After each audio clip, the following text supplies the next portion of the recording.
Underdogs, huh? Suckers. The phony held firm. I mean, what do you expect? Jeez. Those are supposed to be the professionals. You thought. It's not embarrassing for us when we lose, but I feel bad for the Underdogs podcast. They have all these stats. Oh, this guy doesn't pitch until this and then. Yep. You know what I do? I come in, I say, hey, these guys. And then we take the other ones. And you take the other ones, so we win money. What's the point? Yeah, it's usually foolproof. Hey, happy Thursday, David. Hey, what's shaking? How's it going? Good. Chris, I have a tender offer I'd like to make to you. Chicken tenders? I love a good toffer. This is, I'd like to trade you the Nothing Personal shirt I'm wearing for the Roy F. and Kent shirt you're wearing. It's a good shirt. Because I've never seen one of those, and you can't get one of these because I'm clearly not on your merch sort of There's website. a size thing, though. I mean, you got to give me a different one. I'm an XL. Oh. Like, I thought you were prepared to switch right now, is what I thought you were saying. So Can I so I pay actually money to thought see about that it. trade? I showered this morning. I actually was wondering whether or not you had a T-shirt or undershirt on under No. it because I wanted to wear it on the plane back to New York today. He's raw nipping it. Yeah. I can't wear your shirt like without in washing eighth grade, maybe ninth grade, I went through a T, like an under T. Yeah. I don't want to call it. Well, Don't call it that. A phase? Yeah, no. I'm trying to a avoid tank top? a tank Yeah, top. we're not using There that it word is. anymore. I believe That was smooth, right? I You was can go A shirt, you can go tank top. Yeah. I believe the technical term is A shirt. Yeah. So I have other shirts in my suitcase, which I have here in the studio. So I already realized that I wouldn't put your shirt on now, but it didn't occur to me it was because of size. It was all because I assume it's dirty. Yeah, a clean freak like you. And I'm sorry for calling you a freak. I shouldn't be saying that. A clean weirdo like you. Yeah. I'm simply just clean, but I do have a trade in mind because I also do have an extra large, but just not in my inventory at home, but not on my body because I am a medium. I just like you saying I got a trade in mind. I feel like I'm doing a baseball deal all of a sudden. What would I have to throw something in for the Roy F. and Ken shirt, or do you think it's a few straight minor up leaguers, deal? maybe? I feel like you'd have to throw in the DraftKings hat because I think you're getting the better end of this trade because you can't get these anywhere on the Google. Well, I got one right here for you. Here you go. Yeah. I don't like this attention on me. When people are talking, he's talking about my shirt. I just feel like we're people all are looking looking at at your me. body. Mike did this the other day with me. He liked my pants. I'm not standing up. No. I don't want did your like your pants. pants. So it's your He pants. did. Yeah. I'm not wearing long pants today. I don't want to do this Thank you, again. Chris. I don't know why I said this out loud. Now I'm like, now when I say I feel awkward, it's gonna make you guys make me feel more awkward. You know, so. we've tried this before, but just show me your belly button. Yeah. No, One of these days. I'd rather show you my penis. One of these days. First of all, Seen the that. trade's off. There's way too much glass in between where I am and where you are, but at the same time, not enough.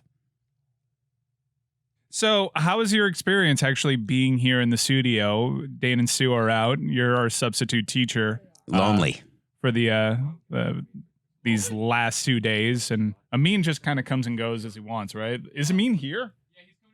He'll be along. Yeah, he was at like Dirty So Rabbit. this is reminding me of middle school a little bit because the way it's set up, you guys are all there and there's a glass partition and you have the control over what I hear and what I don't hear. So before the show started, you were all being jovial and it was like you were in the cool table in school and I was just sitting here alone, just pretending that I was rocking out to the music and I had no one to saw talk to. you. I was like, wow, he's feeling this music today. Yeah. He was just feeling awkward.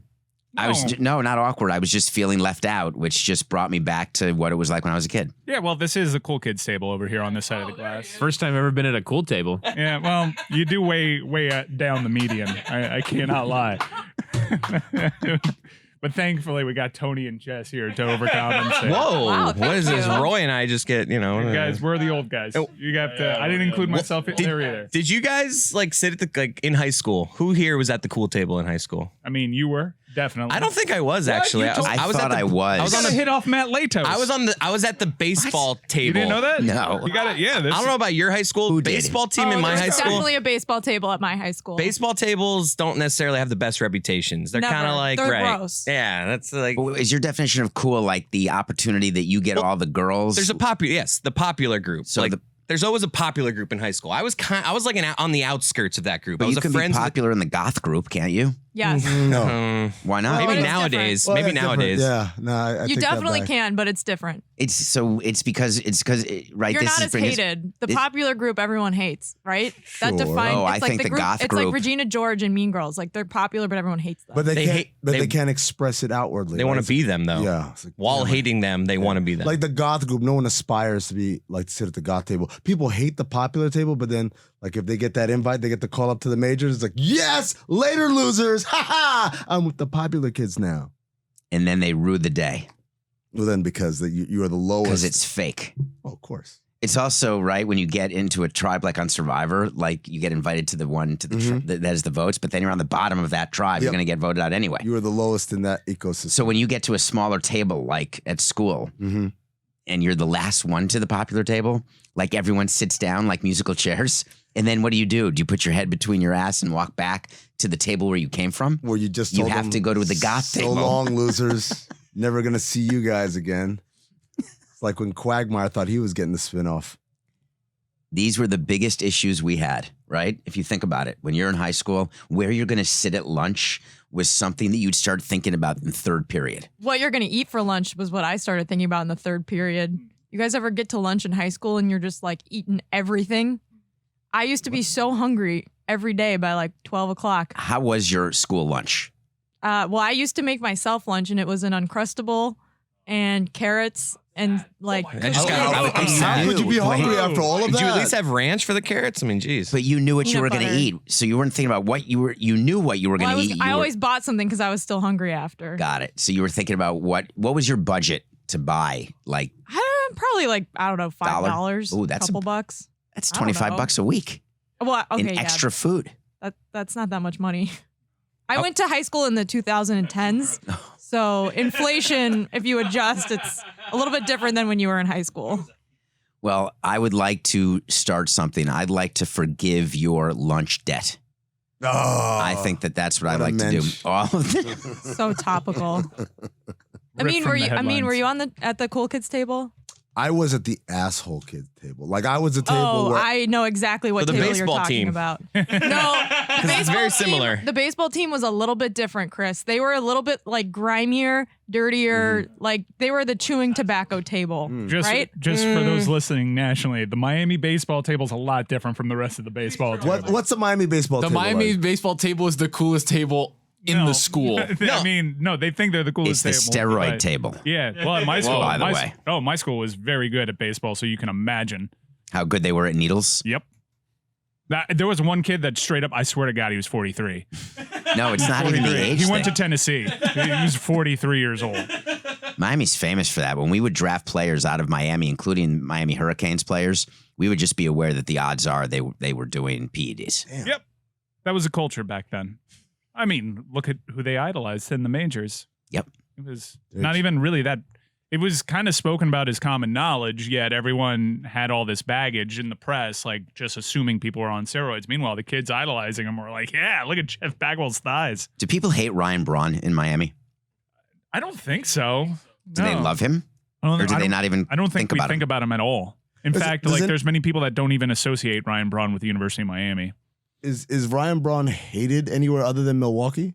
I think I'm not sure he's nationally- hated in Milwaukee. Really? Really? Yeah, if you talk to Milwaukee people, they have time has healed that wound. Really? Because that wasn't just he did it. He was walking around like Lance Armstrong style, like Even worse, he blamed like delivery people. Yeah. Like you switched out my urine. It was so preposterous, right? He did lose a friend in Aaron Rodgers. Welcome to the club. Right.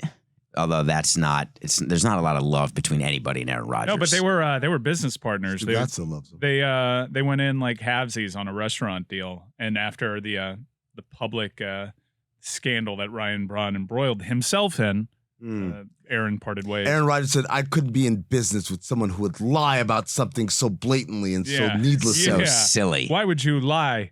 I don't like that. I think it was I'm a man of Shailene didn't like integrity. Ryan. No, this was well before that. They- This was Yoko. actually when Aaron Rodgers was understated and Will come on the show. was the hipster pick. Oh, does he not come on because he goes on McAfee? We don't know yet. By the way, did that's a come on. thing.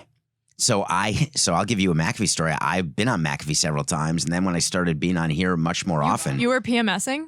Oh, we should say, Aaron Rodgers joining us next week. Oh, Yeah. then forget the story. Yeah. Okay. Well, I wanted to cut you off at the pass in case you were going to say something too harmful too. Well, no, he's talking about his experience I'm on talking about McAfee. Yeah, yeah. Go for it. No, it's a past. All right. Show killer. Show killer. Where'd you come from Wynwood last night? What's up? You. Pardon?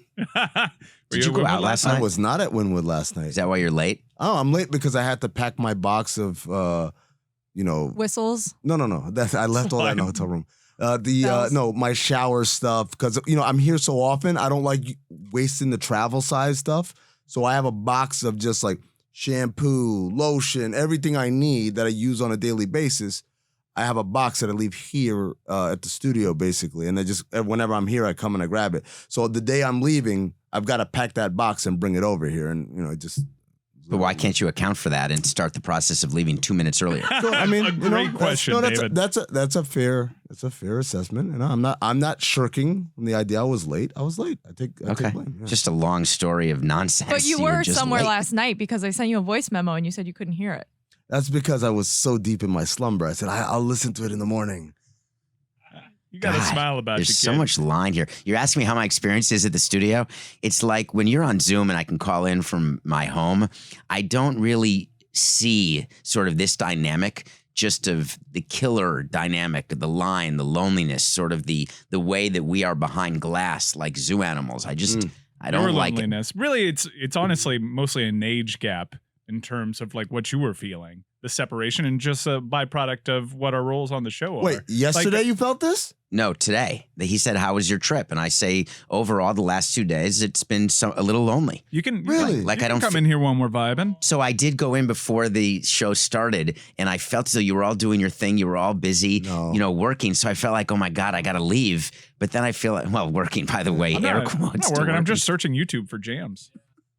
Yeah, we're just vibing. I'm You're CEO playing of music, Vibes. which I Executive- love. Executive Vice President of Vibes. I was trying to sing along to the songs you were playing, and I was making up lyrics, and it got me thinking about how many times I screw up lyrics, like when you're out dancing and everybody's singing along, and then all of a sudden everyone goes from the actual words to right. Oh, well, there's songs famously like "Invisible Touch" by Phil Collins. The Physical invisible touch. attraction. I thought for the longest time it was like physical attraction. I thought you just said invisible. I was touch. thinking about what are the songs that are like the most famous that I've gotten wrong, like the top 5 for me songs where no one knows the lyrics. Ooh, do we have a top 5? I think we do. We 'cause got a this top is a good one. 5. And that top 5 will be presented by Miller Lite. Wow. Great taste. 96 calories available for delivery. Shouldn't it be top 6 then? Nice little 6-pack. Oh, a little. Yeah. Good shout. Oh, yeah. Good shout. You should work for sales. Thank you. Shouldn't we have product in studio? I'll go to the It's all fridge. Chug a Miller Lite. I'll be right back. I David, think it's like No, 6 no, a.m. we drink please. responsibly. Miller Brewing Company, Milwaukee, Wisconsin. it is Milwaukee, Wisconsin. Yeah. That's We right. know- It is. We know our sponsors. Okay, I got one for you. Okay, here we No, go. you start with well, 5. You have 5. We're Yes, 5. I'm starting with 5. No OLIs. No what? OLIs. outside looking in. Okay, real means real. Real means real? No? Oh, damn it. I've been rehearsing that all night. Good one, Boomer. I wanted to get it so right. So true. Real White guy. recognizes real. Yes.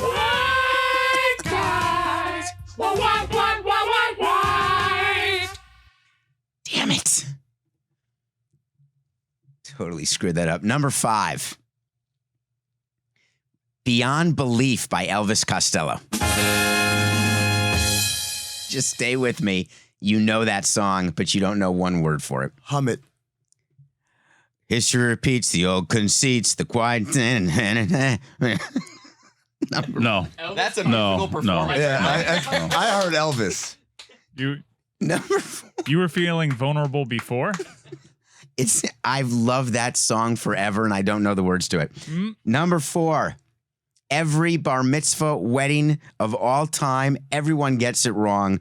September by Earth, Wind, and Fire. Do you remember All right. the very first time Yeah, of September? We're just gonna call this one a top 4. Did you know the date in that song? I think there's a date.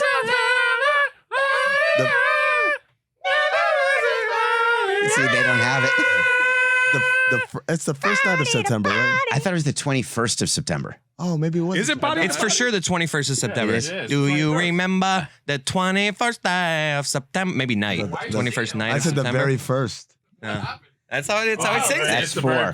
Doing my gib. I thought you Is it the very first? It's the 21st night of 21st night of September. Okay, good. I was about to say. Okay. 3. Crash Into Me by Dave Matthews. Try coming Good up song. with those Get the words. sounder. You a good song. got Good your song. ball, you That's a good got your What? Why is that white guys? Dave Matthews Band sucks. Here. Okay, we're Here, talking here. about lyrics. He's got a couple of good songs. Nah, garbage. Wow. Is that the Eye of the Tiger? No, it's Ants March. Number 2.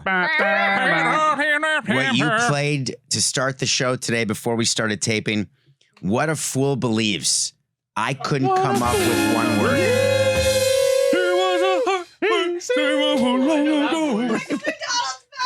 I've heard long ago. That's the only word I know.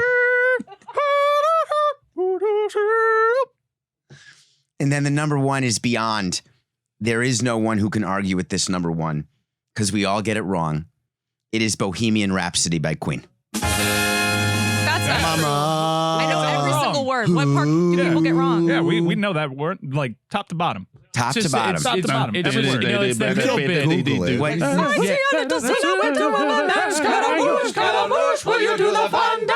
Thunderbolts and lightning, very, very frightening. There's the word. Galileo. Nobody loves me. Spending his life with his monstrosities. Easy come, easy go. Will you let me go? This is a bit where nobody knows. No, we will not let you go. It's me and Lord. No, we will not let you go. Let me go. We'll not let you go. Let me go. We'll not let you go. Mamma mia, mamma mia, Mamma mia, let me go. Beelzebub. put a sign for me, for me, for me. Now give me these words.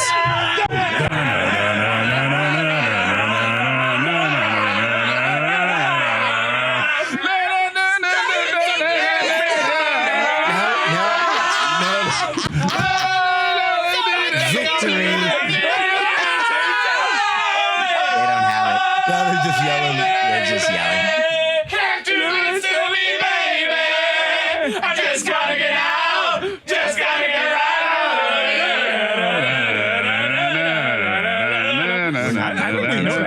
Yo, Let's say we know that song. my favorite part, this fraud, Jessica Smetana. I did get the words wrong. Yeah, right at the top. Yeah, Right at the top. You're looking Damn at the near lyrics on your derailed the screen. train. You're damn near karaoke. I was like, what is she doing? You're damn near Brightline this whole thing. I Stugotz and skipped everybody. ahead. I skipped ahead a verse. There's Someone's a got to little be Stugotz Stugotz. in Well, she's looking Stugotz at. isn't here. Do you see what she's looking at? You see her screen? Are you sharing screens? I can't see her screen, but what I can see is context clues. If someone's singing a song And going I like was that? like this and looking looking. back and forth. Do you know how many people in concerts do that? Like Bruce Springsteen has a prompter. He doesn't know the words to any of his own songs. You know what the opposite of that is? In 1996, Prince had a concert that was happening at the same time as the NBA Finals were happening. And so he's a huge basketball fan. He has 2 TVs wheeled out to just off stage left and stage right. Put the game on. And so he's doing his concert, and then he'll do to the left side of the stadium. And he's literally just watching the game, playing his guitar, singing, hitting every note. That's amazing. To the right I love side. that. Like that's the highest level of musical genius, right? It's like, I don't even need to pay attention to you. Do you think people. it's the responsibility of the host of a party when you're hosting a party or a wedding or something on a night of a World Series or an NBA Finals game or the Super Bowl to bring in a TV so Yes. that people at the party can watch? Yes. Depends, man. It depends. Look, Can't have a wedding during football season. No. That's a no-go. or just don't have it on Sunday. I mean, Don't have a wedding. yeah, okay. Listen, there's a lot of solutions, but I think you're missing the point. I'd like you to answer the question. Do you think it's necessary? Is it the responsibility of the party maker? It depends. If the party maker has a specific feeling about this, like I don't want people huddled around the TV during my event, then I get it. But also, we live in an era where the game is right here in my so pocket. it's all changed, right? Yeah. Because in back in the older days, it was either TV or no one's watching. Right. Now everyone's got their phones. Yep. So my view is I want to take away people's phones if I want people focused because I'm not going to bring in a TV. I have a dear friend that's getting married UM-FSU day. Sorry. At the same time. Sorry, I'm out. So you're not going You're to not going to the You're wedding? not going to go to the wedding Not going to the wedding. because you assume there'll be a second wedding. You know the deal. You know the deal with Wow. me. No, Wait, hold no, on, not wait. that. That took a turn. No, but No. why would you choose a game over? Because it's Florida State week. Yeah. So it's FSU not a week, good man. friend. Don't do that. It's obviously not a good friend then, Wait. right? No, I mean, he's you don't not a know. good friend. Mike is not a good friend. Yeah, I was gonna say. No. The other guy's not a good friend. You said it's a Mike, dear he knows the friend. schedule. Your Dear word friend. was Yeah. dear friend. Dear friend. And you're They give choosing a very a nice foot- gift. Would you be in the wedding party? No, Okay. If you were in the wedding party, would you go? I'd be bummed about that, but I'd politely decline. You declined to be in the wedding party? Hey! No, I'm not doing a thing. It's FSU week. Damn right. I mean, Come on, I've man. dedicated my life to bringing the Is the UBAC guy from guys. Florida? It's a lady. Sorry, It's is the welcome to woman from 2022. Yes, she is. Women get married now? Yep, they allow them. Can you Jeez. believe it? Was she aware that it was Miami-FSU week? No, she scheduled her wedding for her fall wedding, and then college, which is a dangerous game. Don't do that. Saturday during the fall, always in jeopardy. And sure as shit, Miami-FSU scheduled for the Shit, same sure. day. So, What time is the game? well, they haven't announced it yet. So Will there's that a chance impact whether you'll go to the wedding? Yeah, if it's a noon start, I'll go to the reception. You rush in. Wait. What kind of wedding starts at no, noon? No, if there's Game's a a noon noon kickoff. start. No, the If it's game. at 3:30, maybe the reception. What if Florida State is like 0-7 or whatever at that point? Entirely possible. So then you'll still It's still Florida State week. Yeah, it's FSU. Are you going to write a bigger check if you don't go to the wedding? Because you're supposed to write a bigger check if you do go because they're spending money on your plate. Look, I'm writing it.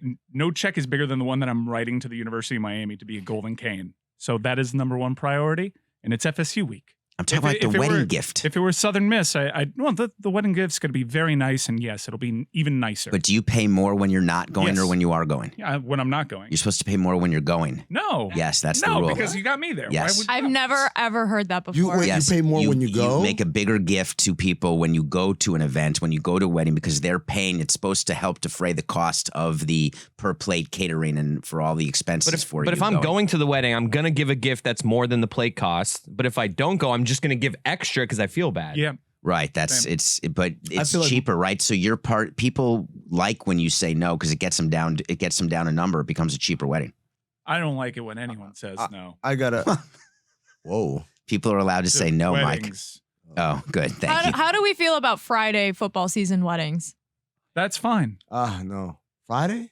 How I gotta, about, rush, I gotta rush home from work. how about for you this? guys get over it and go to a wedding any time of the year? Shut up, I mean, Chris. who Shut up, cares? Chris. So My incredible. wedding was January 14th. I think it was like the conference go to the championship courthouse game. to get You wanna married. know How what about my that? anniversary is? July 23rd. That was designed because there's no sports going Was on. that in the day July. after the All-Star game or Happy something? belated. Did it like I the wanna big- watch When there's baseball. only ESPYs day? WNBA Mike and got married at the ESPYs. ESPYs. Like the doldrums of the sports calendar. The hottest day of Not, the year. I mean, Yeah. not everyone can get married in July, which I agree is the best month for weddings because there's nothing else It's to the do. cheapest go. time in Miami to get married. Good man, Wait. it's hot as hell. Because it's Well, Yeah. because it's off season. disgusting outside. Yeah, my daughter said I'm going to get married in Miami, and I want to do it Martin Luther King Day. Wow. Wow. Two First of all, Americans. she's got a book like years in advance before she even Oh, knows it's already happened 6 months ago. Oh, okay. I understand. So it all happened. I and understand it was that- a disaster. I'm No, it viewing was a great this- wedding, but it was like at the prime. Yeah, of I'm course. viewing this through a sports prism, but a lot of the people that you're going to invite are big sports fans, and I think it's respectful to Well- look out for the sports calendar and make sure that there isn't a tough conflict that'll hurt But somebody. if she does not, if she and her fiance do not care about sports, and by the way, the bubble that we live in is so significant. There are many people who don't care about no, sports. they do care about sports, and trust me, I'm not the only person that was like, "Hey, that's Miami-FSU week." That's The groom said it too. no, This but is Miami-FSU week. everyone recognized that. Ooh, that's a tough Are conflict. you worried about the impact on her friendship with the bride? Slightly, but you So know, she'll remember, assuming the marriage sticks. Now, if it doesn't I'm stick, actually having then dinner you're with fine. them on Friday. Just Is a makeup dinner? Wait to ease them into Right? this. Can you imagine? This delivering is no, gonna no, be- they already know I'm out. As soon as that game got scheduled, they knew that I was out. They didn't even have to ask. There's no way they It's assumed FSU that. week, guys. What aren't you understanding what about aren't you this? understanding? What other It's things- Miami's biggest rivalry game of the season. It's I a thought dear Florida- friend's I thought wedding. Florida was- My best friend No, got no, married no, the not night Florida. of the Rivalry Notre that's Dame scheduled this season. Southern Cal game, like 3 years after we graduated, when it was still like people wanted to go back to campus because we had just graduated like a couple years earlier, and it caused some conversation. Everyone went, but there were people at the wedding saying, "Man, why didn't they just do this the following week? There was a bye week." What other things in life affect weddings like this? Like if a big Marvel movie's coming out on a So Friday, are you not crazy. going to go to a wedding? No, it's just COVID. sports. It's just football, really. There's a huge congressional vote.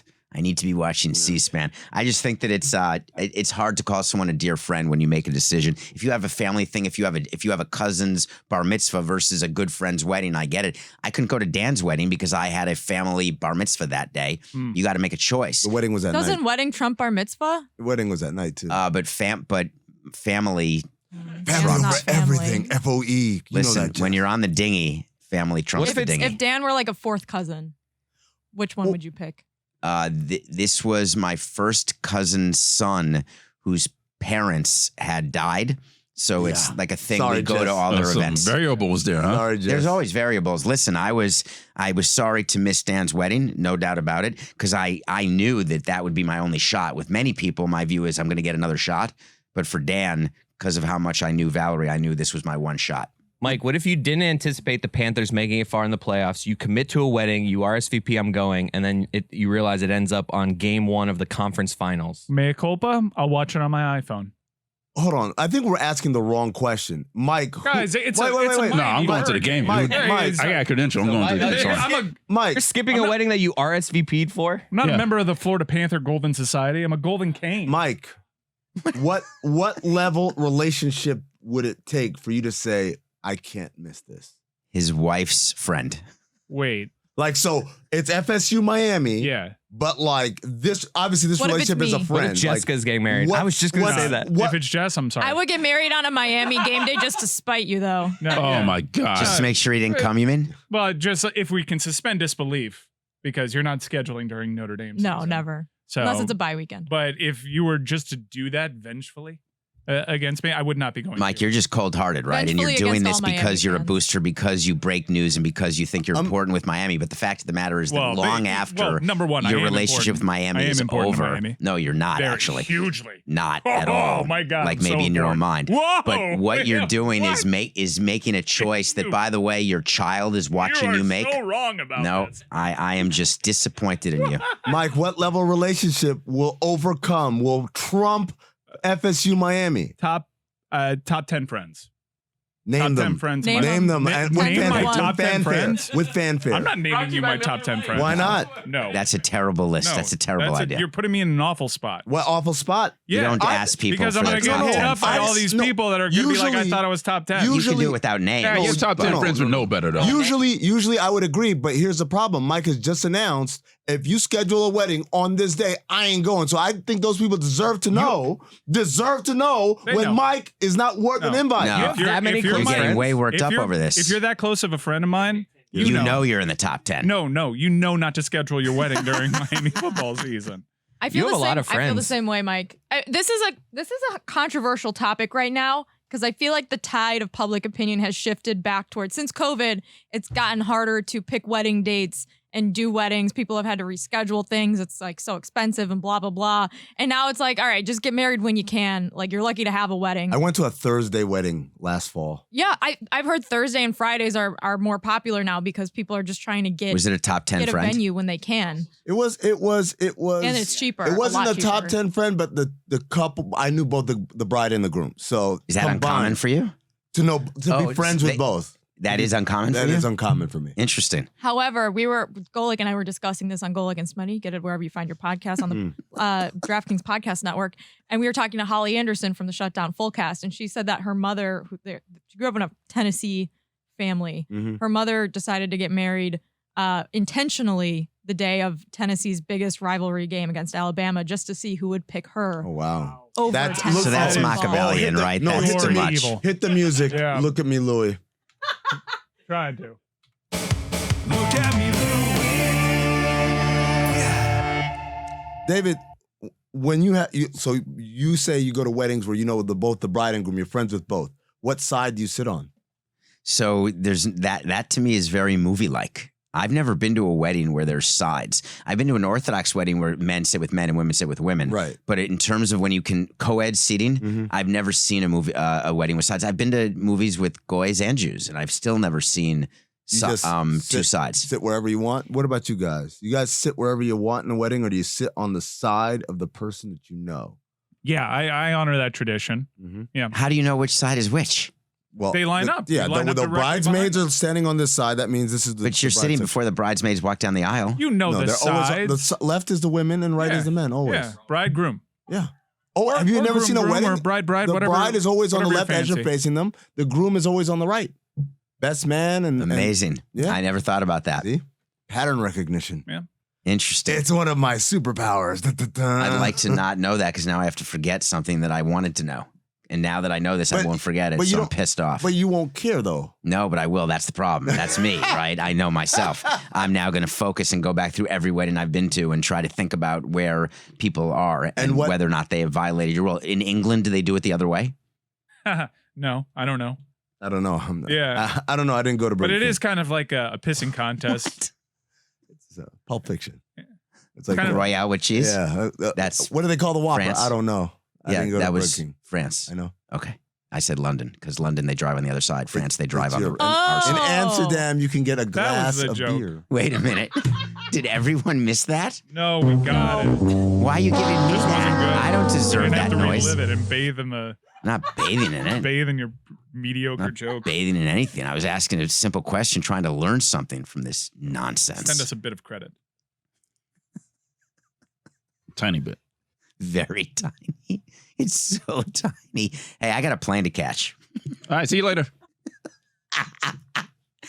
Roy, you're so happy I'm gone, right? I'm not. Now, No, listen, I'm not happy you're gone. People can say what they Safe flight. want, but Roy and I have a connection. Yeah. Yes. We yes, have we do. a connection that did not exist as recently as 2 weeks ago, and Roy now We're has both alcoholics. Yes. real reason to not like me. yes. Yes. Yes. Before it was all bullshit, by the way, the reason why you didn't like me. Now, actually, it's totally legitimate. Yeah. You're affecting my marriage here, David. I got Yo, you guys What did better I clean miss up these yesterday? context What did I clues. miss like, yesterday? like, you guys better clean these up. Roy texted me and said, "Will you help me with my wife?" And I said, I don't like "Give me the digits." Yeah. Yeah. My wife is now a runner, and she's gearing up for a marathon. So I had David talk to Wow. Anita about it. Oh, okay. Yeah. There's your yeah. I cleaned it up for you. You happy? Good. You realize you made it sound. Yeah. Yeah. Yes. Yes. Now it's clean. I needed a drink. Whatever Okay. tickles your fancy or hers. Mhm. By the way, to each his own. Yeah. So Nothing to wrong. make a long story short, I thought I was doing something nice for Roy, right? This is an opportunity. Dan had said to me, "Hey, you know, all these people at the LeBatard show, turn off the microphone so they don't hear this." But the whole thing was in the past. They didn't want me on the show. They didn't think it was good content, whatever it was. And now they're beginning to say it's okay when he's on. So Roy finally texts me, like first time. And I'm thinking, all right, I'm going to be nice. This is going to be great. Of course, I'm happy to talk about running. So I speak to his wife about running. We have a long conversation. There's follow-up, there's text. I see Roy in the studio. He's like, gives me the finger. Like my marriage is a disaster. She's never home. She's running all the time. I'm alone with the kid. Like he's despondent beyond repair. So I can't do anything right. So what Roy, did you here's say a to her? surprise. Thanks, Dave. I actually have texted your wife yesterday and I told her that I think running is bad for parenting and that if you want to focus on being a parent, a mother, and a wife, you cannot run. You just saved my marriage. Thank you, David. You're welcome. Jess, get off TikTok for 5 seconds and weigh in on this. I said what out loud. That's all. That's all I'll give it. And it was Instagram. It's a totally true story, except for the end of it. So, you know, I watch a movie every day, and I got one that needs to be talked about because I'm struggling a little bit with the streaming services right now. And I want to call them out, and here's why. For the first time in my movie watching career, I am getting duped as to when movies are released. And I think I'm watching a new movie, And then I check on Just Watch or I check on IMDb, and all of a sudden there's a different year associated with the movie I'm watching than the streaming service, which says 2022. So I get confused as to what's new and what's not. Am I the only? Does this not happen to anyone? Sometimes there's a discrepancy between when it's posted for public consumption and when the production halted. I've caught that sometimes with IMDb. You're not, to be clear, you're not talking about you watched the wrong movie, because that happened to me. For Cinephobe, I was supposed to watch Gone in 60 Seconds. And so I, pulled up and I rent it and I'm watching, and it's the old Universal intro. And I'm like, wow, it starts in the past. And these guys are going for committing it. to Ambitious. the bit. And I watched a strong 10 minutes. Like, I don't think this is the right movie. And then I checked. It's like, oh, this is 1973 is Gone in 60 Seconds. So not that big a difference. So I'm talking more like I watched Freedom Uncut, which is a documentary about George Michael, and it said new release. I had to spend money above and beyond the Amazon streaming amount. So it was a rent or buy situation. Oh, no. I then went, which I do, I'm happy to do because it's a movie and it's like going to a theater. But then I went to IMDb and it was like 2017. So is that a mistake on IMDb? Has anyone heard of this documentary, the Freedom Uncut documentary, George Michael? I heard about it for the first time yesterday, and it piqued my interest. So I ain't paying for it. No, but did you look to see what year it is? I will look right now. Okay, so when you look, I'm going to review it. George Michael, it doesn't matter how old you are, you know that he's got one of the greatest voices of all time for any singer, certainly in the top 5. And he had a tortured life. He died at a very young age. He died in his 50s. Basically, his body fell apart. He did not die of we don't really know exactly, but some sort of congenital issue with his heart, his liver, his lungs, whatever it was. So IMDb says 2022. Okay, so this just came out, which is good because I just watched it. So this goes through the story of him finding love, and when he fell in love with someone who then died of AIDS like 2 months after they met. And just his tortured life. And it got me thinking, his music, they had all the supermodels on who were in the video for Freedom, which I don't know if the younger people know that video, but I would say it's one of the top 5 videos ever made behind Aha, Take On Me, and maybe Video Killed the Radio Star by the Buggles. But Freedom 2000 something or 1990 something. 1990. Freedom 90 with, remember Cindy Crawford? Anyone? I do, yeah. No, it was a moment in time. If you were watching MTV back then, it was inescapable. God, this show is old. I know. No, so you don't know that song at all. Is that correct? I don't think so. You know, freedom, I can't deny freedom. Oh, yeah, yes. It's in a commercial now. Gotta give it what you get. So have you heard of Cindy Crawford and Yes. Linda Evangelista and Christy Turlington married to Ed Burns? Linda Evangelista was on the cover of Vogue, I think, recently. Vogue UK. She's involved in quite a major lawsuit right now. Cool sculpting. For botched cool sculpting. Oh, is that dangerous? You can botch it? She's claiming that it ruined her career and made her into someone who is overweight and ugly. That's Wouldn't you supposed to go be to the that to opposite. like give the Lose the appearance that weight? you've lost weight? Well, so it didn't go right. That's what the lawsuit is. The last I read was like she was claiming that it caused fat deposits to harden on her legs and stuff. And she couldn't go out in public. I mean, she was one of the most beautiful women in the world during this. And like Naomi Campbell. Oh, I was considering this. Like freeze some abs on me. Sedano did it. Yeah, I didn't want to betray the Not for confidence. real. Yeah, Sedano. He didn't do it for real, He did did he? it for real. He did it Yeah. for real. It was a part of a promo that he did for the radio He station. told me. He told All me for that I have to. content? He told me that I have to lose some weight in advance Yes. of it. That's what he said. Yeah, just cut like 10 libs and then go in there. Don't go changing just to please me. I love you just the way you are. Now you haven't seen my abs. Now, I don't know if they're a sponsor, so I'm screwing up things with No, DraftKings not- already, but not are they a yet. sponsor? Not yet. All right. Are we in the market for getting the cool I would sculpting love people? it. I would So you love can it. get free Me too. cool sculpting? I would love to get. I would volunteer to get cool sculpted. Yeah. I think that If it plays to my vanity, I'm willing to do almost anything. Go to Turkey. Hey, please, someone. I'm ready pay to for do that. Did you see the text I sent you last night? Yeah. And you didn't do you not believe it's okay just to write some sort of thing to indicate that you've seen something when you get a text from someone? Yeah. That's Just- what the tap back button is great for, by the way. Yes. Give it a heart or a thumbs, Thumbs up Yeah. or a ha-ha. Exclamation. Just to show that you've seen it. Question mark? You I don't didn't have you time didn't to- find that at all funny? That from all of the show we did yesterday, one of the comments back on my Twitter was about the turkey hair. What was it called? The you did it. The one. The FUE. thing. What? No, I want to do it. FUE. Yes. Yeah. That was just one of those that I was like, set, absorbed it, moving on. Right, but there's no way for the other person to know that you've seen it and absorbed it if you don't respond. Just assume. There's a young lady that I used to talk to who still sends me messages and then will ask, "Did you see my message?" Because I don't interact in any way, and I gotta say, it's hilarious. I laugh so hard whenever I hear, "Did you see my message?" Why? Because it makes you feel cool? Like, what? No, That's not hilarious. No, it's hilarious because I know that this person is in a state of torture just because I haven't done the simple thing of thumbs up. Why not just send one more text saying I will not be responding to future texts? Whoa, come on. Why can't you do it on Twitter? You say blocks. No, you just ghost. I don't block people. I don't block anybody. People are so weird over text. They always end everything in like ... or like a weird punctuation. I'm a ... guy. Point and match. Why is that? You think that's an age thing? Yeah, I think that's you dismiss everything as generational age. thing. Any difference we have, it's because I'm old and you're not. Well, that's I not don't the get only that. reason. Oh God. I gotta go. 2 and done. So what's the review? I see. Freedom Uncut. Oh, the review is Stop that kicking them out. for people who have not, yeah, really.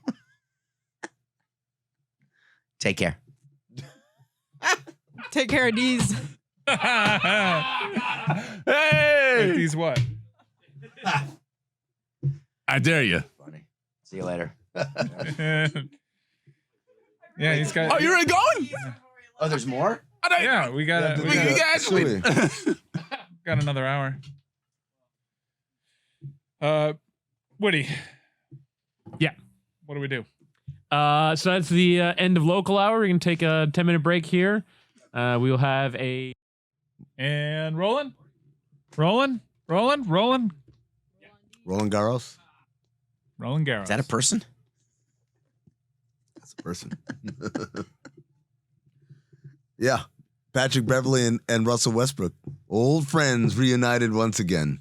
They got to be happy that they're not having to be roommates, right? The way it used to be when back in the day in the NBA when they were roommates on the road. You had to split the room. You get to this side of my room is my room. Put the tape down. 2 single beds. It's funny because this goes one of 2 ways. Either someone's got to go, or they actually end up being like really good friends. Because that's a weird thing that happens a lot in the league where there's someone you don't like, and then you get traded to the team, and then you realize, oh, we're not so different, you and I. So you think the opinion was formed without knowing each other? Well, I mean, the opinion was formed because in the throes of competition, right? Where Russell Westbrook was dribbling to the sideline, crossing half court, which is internationally known. They're going to call a timeout. Everyone just kind of... They point. They point to the referee when they're crossing half court. They lay back, and Patrick Beverley didn't stop. And so he kind of undercut him. Westbrook gets hurt, and I think he tears something in his knee, and it ends up being something that is a nagging injury for him for quite a while. And so that was the birth of, like, I don't like this guy because he kind of went outside rules of engagement. Patrick Beverley's response is, well, ref hasn't whistled, so I'm going to play through the whistle. Also, I guess, I can't remember whether it was earlier in the series or earlier in the season for him, someone had did the thing where they point and then they didn't call the timeout. They turned the corner and got to the basket. So Patrick Beverley's like, well, I can't. Isn't that the quarterback when they think they're going to spike the ball, stop the clock, and then they fake the spike and throw a touchdown pass? Should you be upset at that? One of my favorite plays ever got pulled back. It was, you remember this, Peyton Manning, when he was with the Colts? So they're in the formation, and he stands up and he looks at the sideline and says, "What? I can't hear you." And while he's doing this, they hike it and like direct snap to the running back, and he runs it for a first down. And I can't remember why they pulled it back, but I was like, "Oh, that sucks," because that's such a beautiful play. What you mean? It was like a holding penalty? It was or illegal procedure. They didn't do it because he touched his ears and tried to fool him. No, it was something just else. a penalty. Yeah, it was a penalty. They called it back, but that I'm talking about. That's sportsmanlike. That's not bad. When you try to get advantage over your opponent, the hidden ball trick, we practice the hidden ball trick in spring training, right? You want to have that in your quiver just in case of a player who doesn't pay attention. Right. Mike Lowell pulled it off once for you guys, right? He did successfully. It happens more often than you think. It's tried way more often than you see on TV. Really? Yes. Yeah, because I've been watching some baseball. I'm gambling again. And I've been longing for the days of the hidden ball trick. Oh, it still goes on. It's just you only see when it's successful. Nice. How does it work? Let's say the ball is thrown to first base. The first baseman pretends to throw it back to the pitcher, but doesn't. And then the guy takes a lead off first base and gets tagged. Or it happens the same on second base. When the ball comes to the cutoff man, you then throw it back to the infielder, and then still the outfielder has the ball. The second base runner goes off, and the outfielder sort of comes up and tags him out. But is there a code?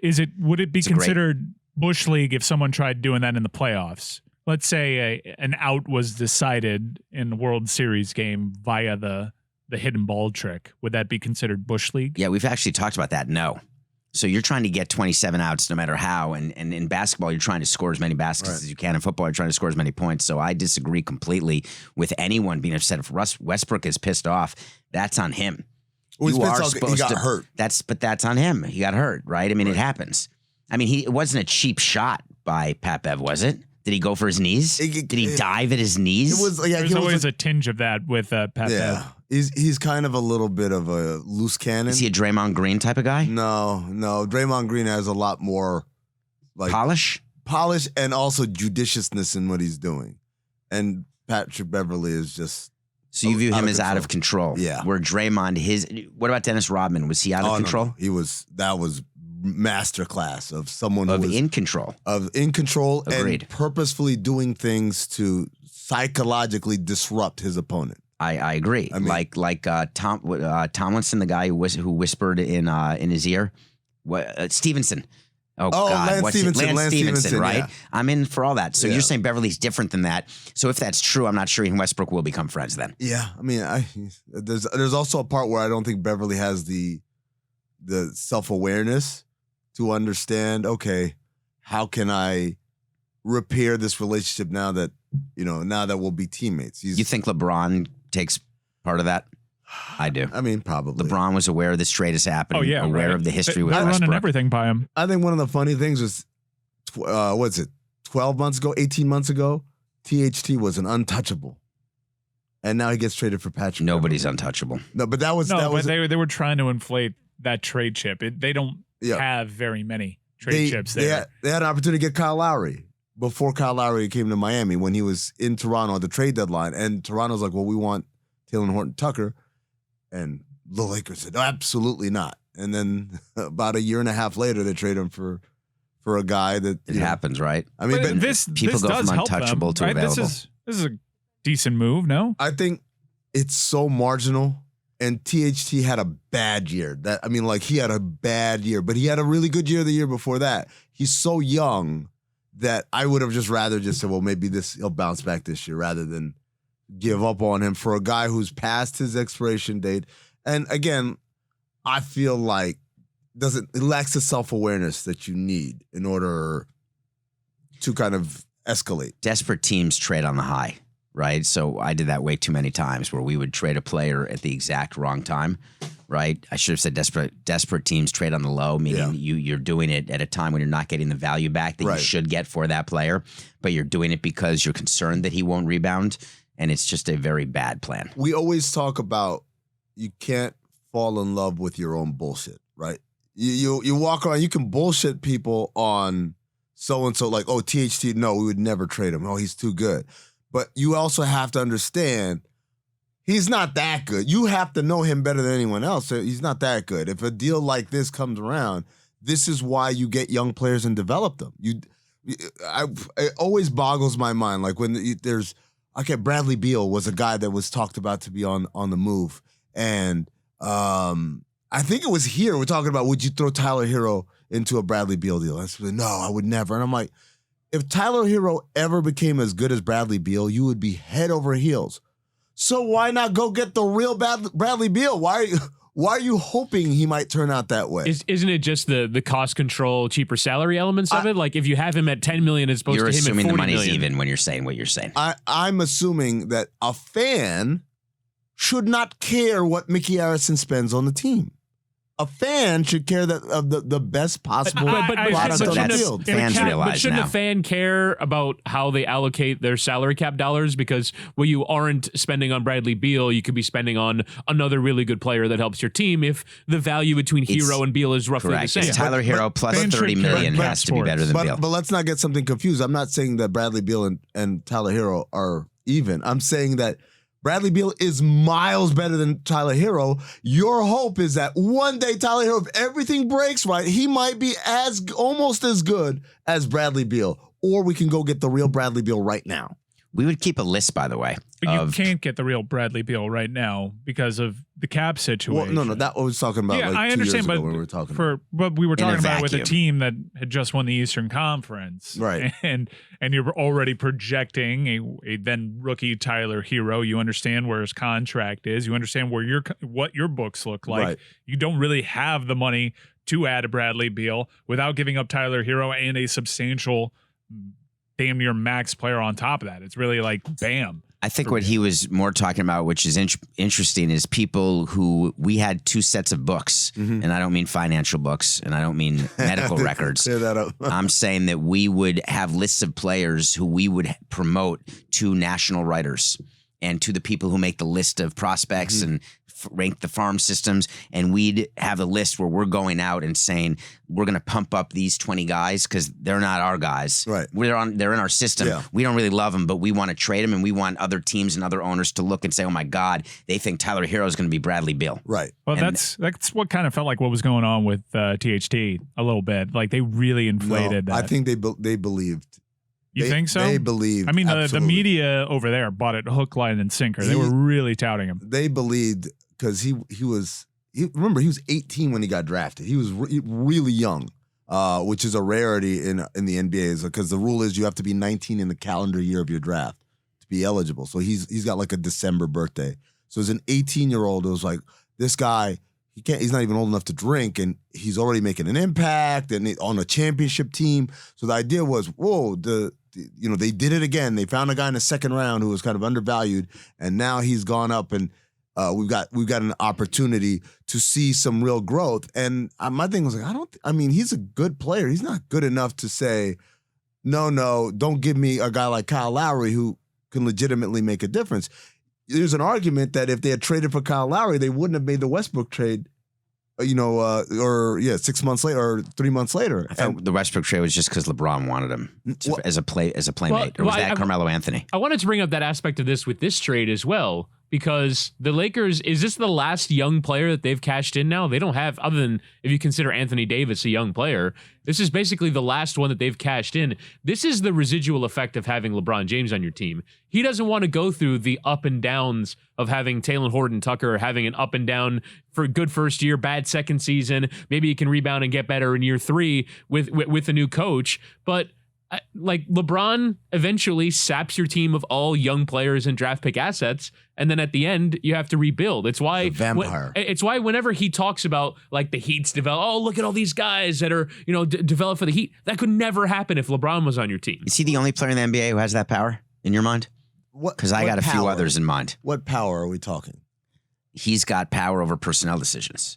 I think all big-time franchise players have influence to varying degrees. There's how many franchise players are there? There's 32 franchises. There are not 32 franchise players. 30 there's no one on the franchise- Knicks. Yeah, 30 franchises. Oh, there's only 30. 30 in the NBA. I mean, Sorry. did you know that Lonnie Walker is a Laker? Oh, I do, because they spent their entire taxpayer mid-level exception on him, and I went through the list. He is far and away the worst value on that deal. Like if you read the list of players that were signed using that exception, But he's also 23. It's usually reserved for a veteran player, like a proven commodity. So Right. they're trying to kind of get some young players, that are projects that had this high ceiling, which But is here- why you see Stanley Johnson, Lonnie Walker, none on here's that roster. here's a problem. If they're right, next year he'll be gone. They won't be able to afford to keep him because they'll only have his non-bird rights. But that's how they have to operate now, right? I mean, well, no, the way they should operate is actually do what Miami does, what Toronto does, what San Antonio does, find these guys in the G League, develop them, give them deals that are, team-friendly deals, 3 years. Is Duncan Robinson a team-friendly deal? Not anymore, but he was when they found him. So when do you look at it? So as an executive, we look at it all the time. We look at it every year. Right. So if there's any year that it's not, it makes it not worthwhile. This is my thing about Duncan Robinson. I've said that Miami is the organization where they pick up pebbles like, oh, this is a diamond. And they do this all the time. So if you do this all the time, why would you ever pay market price? Why would you go to Zales and pay market price for a diamond? You're finding them everywhere. And the list is 20, 30, or 25 years long, basically since Pat Riley's been here. I go back to guys like Vashawn Leonard and Ike Austin. They found guys that nobody wanted. They polished them up. They made them into rotation guys. And you keep doing this over and over again. But then why give them long-term deals? Why pay them? You fell in love with your own bullshit. You believe because they've done that. I mean, and all that. we all love Riley, but he's made plenty of mistakes.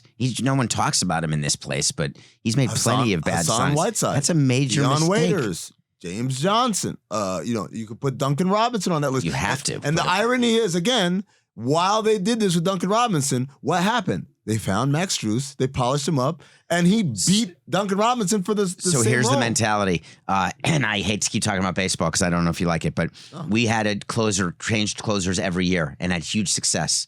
And then finally the owner said, we're not going to be able to do it again. So sign a free agent closer. That's how we signed Heath Bell. Wait. We had a different closer every year. Why was ownership against? Because his thought was, we've found pebbles, so many diamonds in the pebbles. The odds are it can't happen again. Oh, so he's like, you guys are on an unbelievable hot streak. It's that too can't much. continue. Like, so I'm thinking Pat Riley could look at it and say, my God, we found so many. Like, can I David, keep doing Reniel Pinto was not a diamond. Hate to break it to He you. was not a closer either. I'm just trying to think who you're thinking of. Who were the closers, year by year closers before Heath Bell?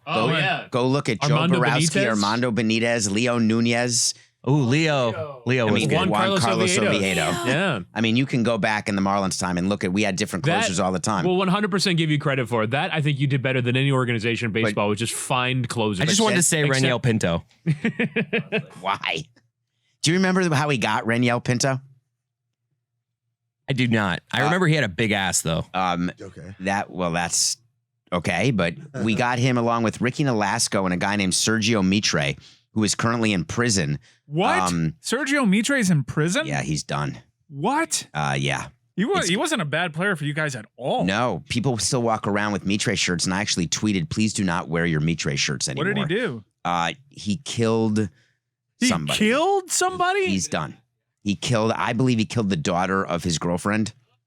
2020 murder. On July 13, 2020, Mitre was arrested in Saltillo for possession of marijuana, charged with femicide and aggravated statutory rape over the death and possible sexual assault of his girlfriend's daughter. I got it right. Oh my God. That's Sergio Mitre. Sentenced So to I told 50 people, years in prison. well, that's his life. I mean, generally that's his life. I said, please take your free Mitre shirts off that people still wear. I ask people not to wear them anymore. 22-month-old daughter, by the way. Jesus. Yes.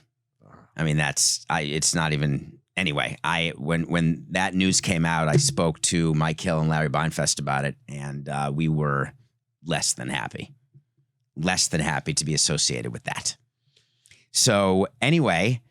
Nothing personal. What's new this week? That was the Juan Pierre trade, Chris. Was Nolasco and Mitre and Pinto, which is a great trade. I used to run base like Juan Pierre. Now I run base high. I'm looking at Mike Ryan right now, whose jaw is on the floor. Oh, this is a wild story. The story's bonkers. So you'll never wear the free shirt again, right? I never wore it to begin with. It was just one of those funny players that I would name and be like, oh yeah, he was a spot starter. He was all right. Not a spot starter. No, he was like a rotation Firmly piece. in the Yeah. rotation But and producing. Yeah, you guys didn't expect that of him. No. David's so right about that shirt though popping up. I've randomly seen people. I'm like, why do they have a It's Sergio? the It was a weirdest giveaway. thing I was ever. like, it has to be a giveaway. No, it was a giveaway. And people just keep it. I see them like down by Biscayne, like underneath the overpass. People walking around in the Mitre shirts. Hey, at least it's good for something. But yes, he is in prison and will be for a very long time.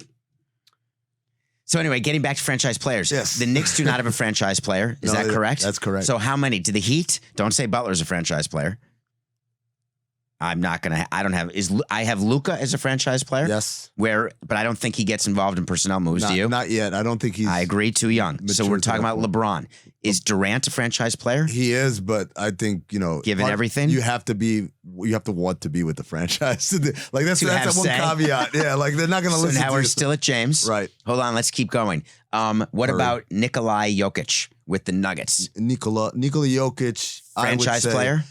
Like Luka, might be a little young on the input, but definitely caliber. Franchise player, but yes. no input. So we're still LeBron. I'm totally with you. Curry? Steph Curry. For sure. Does he have input? Yes. Okay, so now we're at 2. Giannis?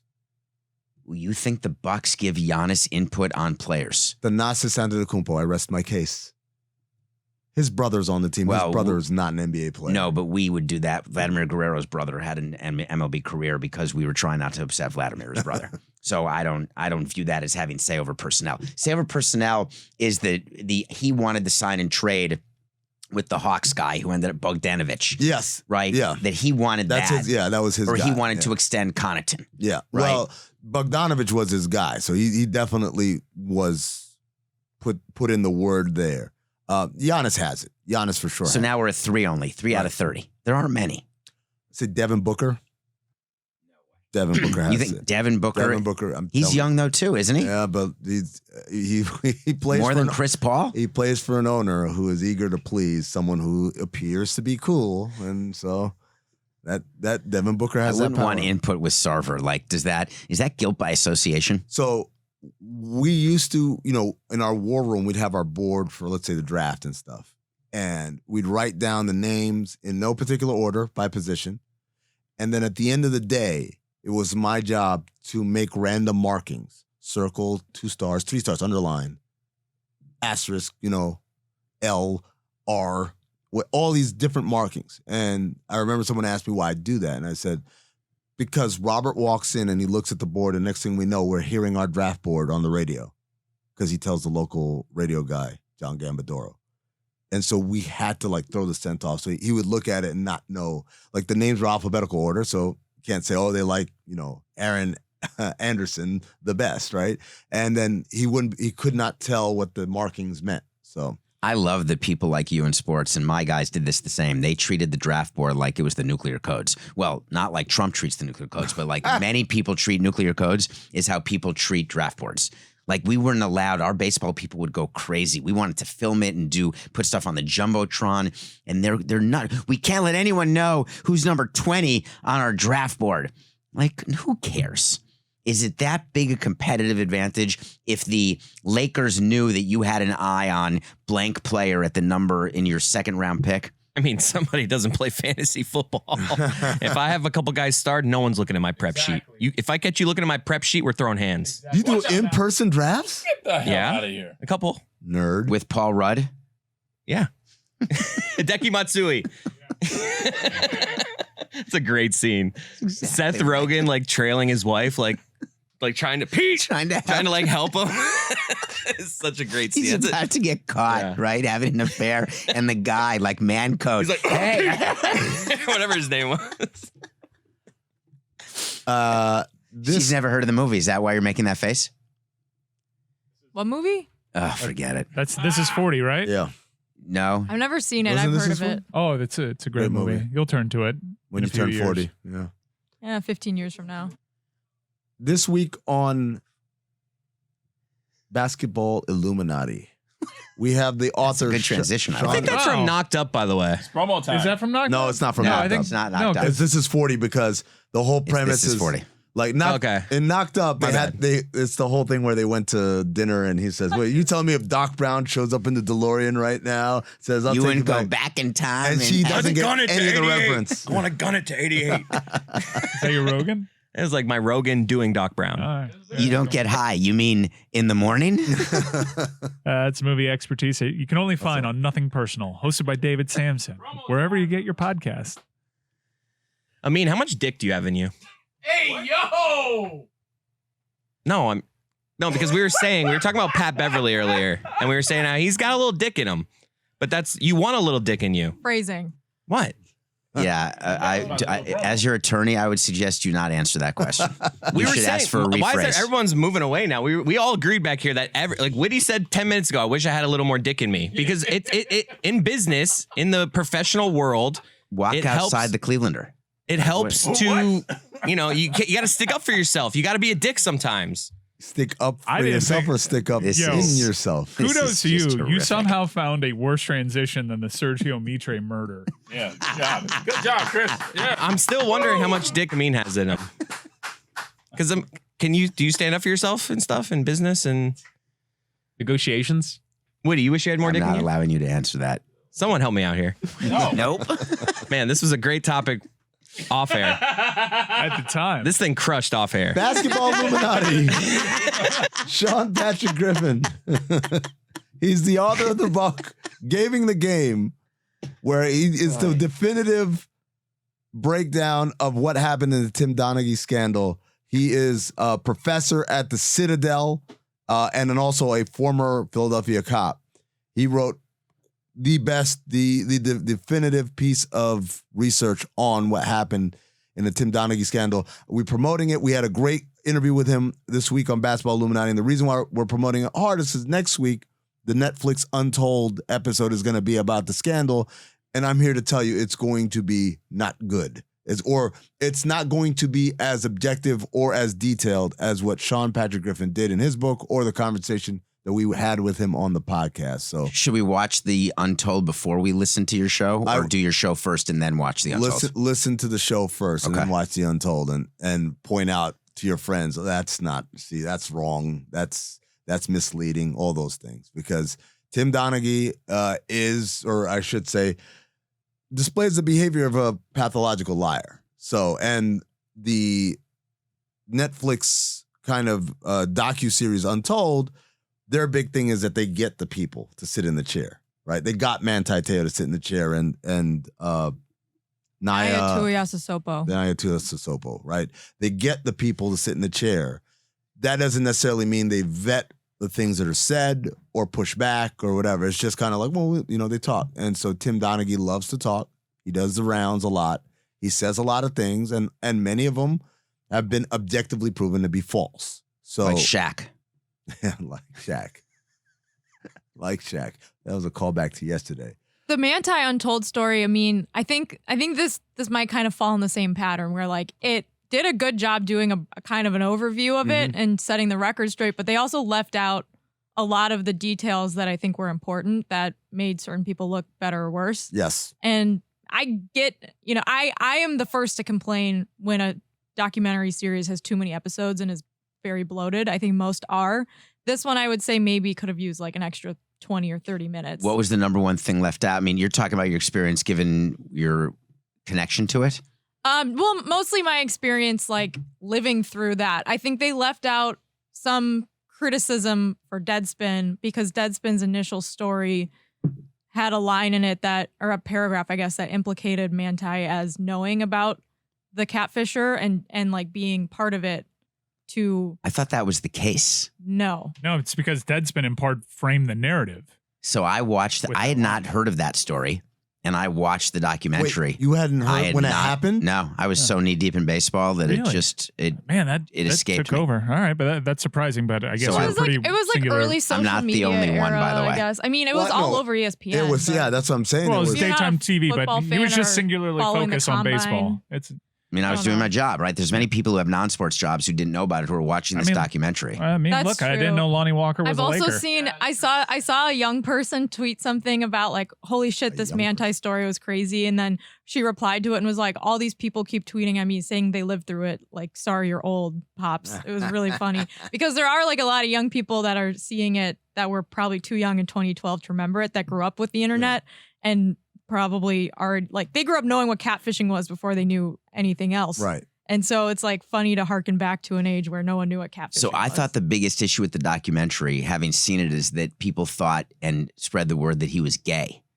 Well, I think that's And I what thought they. that's what but hurt that's what him they the most. Focused on. They focused on that a lot, which I think is accurate because Did that happen that when did you were happen. living through it? That did So happen. that's Yeah, real. Katie Yeah. Couric asked him on Straight up. morning talk show if he was gay, and the NFL hadn't had an out gay player yet. and the NFL still like isn't the most open league. And so that was a huge part of his story because NFL teams, if you want to give them the most generous interpretation, they don't want anything that's a distraction, right? It's so generous. It's almost not accurate. It's exactly. The gay thing was a huge talking point at the And time. so your point is that he's not gay and he did not know about it and he was accused of both. No, I'm saying that the Deadspin article, well, yes, like he didn't intentionally mislead people for his own benefit. And the Deadspin article, when it first came out and broke the story, it implied that he did. They published a quote from an anonymous source that said they were 80% sure he was. You don't think it's possible? I mean, I talked about this on Nothing Personal. I'm curious about this. I talked to myself, so I'm happy to have this group. Can you have a girlfriend for 2 years who you've never seen? Yes. Explain to me how that. I have best friends that I've met on the internet that We're I've not never talking about met. friends. We're talking about like amorous. I think you can. amorous. Now it's harder. Hold on, because you of have a best examples friend like you've never Manti. seen. You just used the word best friend. I've met them since, but I've had very close friends that I've met through work that I never met in person that became like really I can. close You with. tell them like personal things about yourself without knowing if it's a man or a woman. No, I know who they are. Like they're vetted as a person. They're not someone I'm meeting on a random chat room. But like, yeah, that's normal. Like, you're looking at me like I I'm am crazy. looking at you. No, You guys don't have people that you've met on Twitter or Instagram that maybe like people that are Yeah. fans of the show that you have like a friendly relationship Yeah, with. and no, there are also certain times that I'm like, this feels like a fake person. This is like a catfish. But you're not dating situation. them. No, Yeah, no. like Well, the I think amorous part of it's easy for us to look back in 2022 and say, how could you fall for it when part of our experience, like sirens start going off because of examples like Manti Te'o. Was he gullible through it? Absolutely. Like FaceTime is a lot more normal and routine now than it was back then, Well- even though he attempted to FaceTime and never got there. I think part of it was Manti Te'o fell for this trap, was a pretty gullible guy. But I also think that we're armchair quarterbacking it a little bit as well because 2009. Well, would you go out with 2012 someone who was you a little haven't met? different. Would you go out with someone in I theory? personally wouldn't and haven't, but I don't think it's that weird. Oh, I didn't even mean a date. I'm sorry. I meant like with a girlfriend or with a guy friend, whatever you But, like. like go hang out with someone yes. in person that I haven't met. Yes. Yeah. So you would schedule like, hey, let's meet for drinks. Yeah, But but I think there's a I know difference that because, there's a real like, she's talking about, for instance, if like Spencer Hall, right? We all know Yeah. Spencer Hall. Well, I used to work with him, but yeah. Okay, like that's a bad someone- example. All Someone right. that I've never Michelle met in Beadle. person. You've never Sure. met Michelle Beadle in Yes. person, right? But you know who Michelle Beadle is. You've seen Michelle Beadle on TV, haven't you?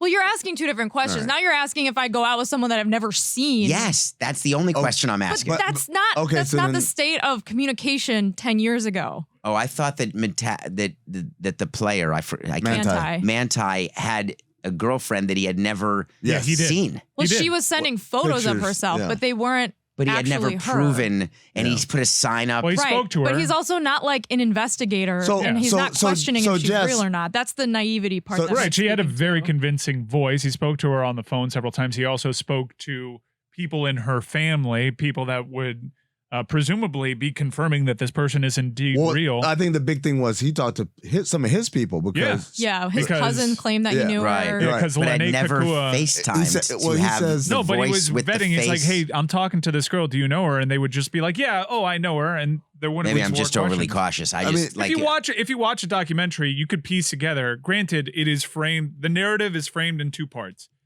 Manti, and they also have access to Deadspin because they can't tell the story without invoking Deadspin and having access to these people. But I also think, to Amin's point, they got them in the chair. Yeah. And they didn't really hold them to high standards No. either. And they let them frame a narrative that wasn't exactly true at the time, be it how they framed it, be it like how cocky they were about breaking a story that they got tipped on. Like, oh, we wanted to go at it at ESPN and prove that they were wrong. Shut up, man. You guys fell for it too. You just got a tip. I just think that like internet relationships with people you haven't met, like it's not that weird to me and my generation. Like I'm on Discord channels with people that I talk to every single day. I have Audio no or idea video? what they look like. audio. This or is all text. text. Like Okay. I'm in a Discord group with people who are fans of Notre Dame football, and I've met one of them in real life, and they've met a couple of them, but I don't know I don't know everyone in it. And we talk. I don't tell them about like my personal life, but I'll share details about things. And that's like, I don't You wouldn't think call it's that a best weird. friend, right? No. Right. But And I do have friends that I'm close with that are people that I hadn't met in real life until I'd known them for a few years and talked to them via text or tweet or whatever. And no FaceTime. No.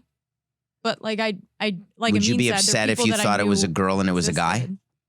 Well, I mean that I don't know how to answer that. I feel like we're getting bogged down. Yeah. No, here. it's just I find the whole thing I find it troubling, and I speak to my kids about it, to tell you the truth. Like, how do we protect people from getting this? From getting What he's asking is if someone who is communicating with you and you feel like, okay, we have an understanding, and then it comes out, much like in the rehearsal, that a part of their story is fraudulent. For instance, you thought this guy's name is Derek, and he's a Notre Dame alum, and it turns out, it's Joanne who went to Wisconsin. Yeah, I would be like, wow, what the fuck? but everything else is true, right? All the But like I'm not dating them, so it wouldn't Sure. be deeper than that. right. But like I don't, even if you are dating them or whatever you want to call it, like I don't think it's that weird. Huh. Like I think it's become more and more normal. And now obviously FaceTime is more common and Zoom, like we have better tools for it. Whereas like 10 years ago, maybe it was like a little bit more weird to FaceTime someone. I don't really know. I don't remember. It's also college. specifically, It's but- also college. Having a long distance girlfriend or boyfriend isn't that odd. Having one that you've never actually met before is, but it's also like not impossible. Do you Did remember? I- Do you remember Didn't mail you order catfish brides? someone? Yeah, I Remember think that? I Do think that people still even know happens. what that is? That still is a thing. Well, you know that That still is a thing. So you know have to get what you order, right? Like there's Can't send it back. No. we actually have someone in this studio that has experience as a catfisher. Who? Yeah, I've done this before. In high school. I've told this story. It's an old story. I had a girlfriend, and I was like, just want to make sure. Was a little unsure if she would be faithful. So I created a Facebook account. And Look, I was young and stupid. I wouldn't do it And what now. what David's happened? looking at me like what happened? you tried I had to a winner. catch her. I found like some like his name was Jack Ritter. I created an email. Jack Ritter. Jack Tripper. And at the time I think I was watching 8 Simple Rules. Like isn't Jack Ritter John like Ritter, yeah. John Ritter. Yeah. And Jack Tripper. I like got some like just like I Googled like good looking teen and it was just like some blonde kid and like it was my profile picture and then I like friend requested her. She did accept the friend request. But, Which is a but, strike against. but there was like but then the I FBI showed up 'cause engaged I Googled good looking. but then when I engaged like DMs and stuff, she was very like she pushed him off. I was like, Did you come clean and tell her what you had done? Say no. I don't remember. No, you didn't. No, if you can't remember, you didn't. You did not. It's I a think little she did creepy fine. I to think me. she eventually did. I think I did eventually tell her. Did you do that with your wife? It was when one you of those started things where dating it your was, wife? it was a girl I was dating, and then I was like I'm still friends with her brother. So like I still know her. So it's like I think years and years later, I did admit it. What about with your wife when you started dating? her? It's the only time I ever did it. I've never catfished anyone else, and I Never don't feel in catfished your wife, in okay. hindsight, I don't feel great about it. How is the Jack Ritter account doing nowadays? I don't know. Still very active. I think he voted for Trump. Is this doc what we're working with? Man, that's what I put together last night. Okay. There have been like mean, whatever. 17,000 responses and we didn't put any more in there. So if anybody We'll just use that for Tuesday. I wrote down topics for today for you guys. oh, were- cool. Oh, good. Thank you. Maury taping and Catholic month.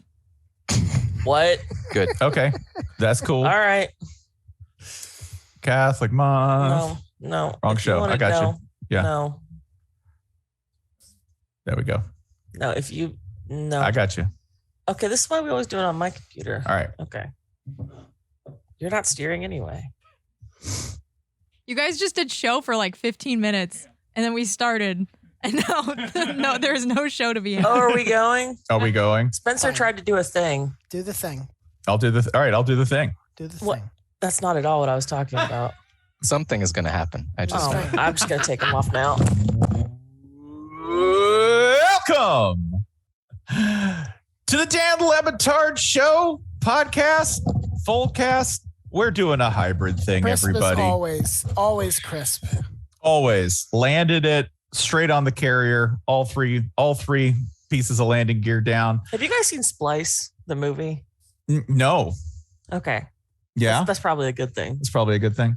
I was trying to think of the first human animal hybrid movie that came to mind.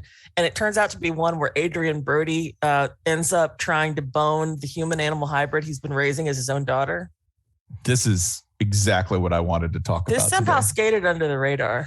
Is this the movie where she just looked at him and goes, "Inside you"? Yes. Okay, I do remember that.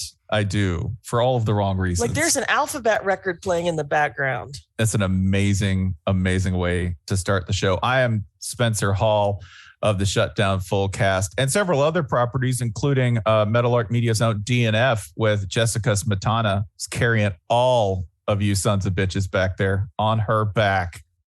The world's best F1 podcast. We are members of the internet's only college football podcast, which is why they have us here today ahead of week 0 in college football. The sport so good that we have a week that doesn't even really count. A week so good where we do what most the restaurants NFL has do. 4 of those. What are you talking about? No. Listen, the NBA NFL has doesn't Summer put Duquesne League. out there. They would if they could. Are you telling me they wouldn't if they could? We're doing Duquesne again. Again. Okay. Yeah. It's just the one school I can remember that's playing, right? It's Florida State, Duquesne. I'm doing that for the Miami people who are like, today I get to like blatantly pander to Canes fans, which I is don't think awesome. you can say that It means I don't have to slurs on the air. I don't have to know anything. Are you first of all. confident the Bears would beat Duquesne? No, I am not. Not in the least. Yeah, beat, yes, but not score on somehow. We got reminded by reader James Coleman 46 minutes ago that the last time Duquesne played an FBS school in Florida, they won the Orange Bowl. Bet accordingly. Yeah, whatever the line is, y'all. It's too much. DraftKings. I'll quote Mike Ruiz here. That's a lot of points. That's my favorite. That's my favorite Mike Ruiz lines. Whenever it comes up on a line, he's like, "That's a lot of points." It's always a lot of points, especially when you're a Miami fan and you don't have to know anything. You don't have to know anything to buy it. It's like, I'm not making fun of you. I am jealous of your freedom. You could just enter Canes fandom with a hand sign and enthusiasm. Vibes only. Sometimes you need a costume.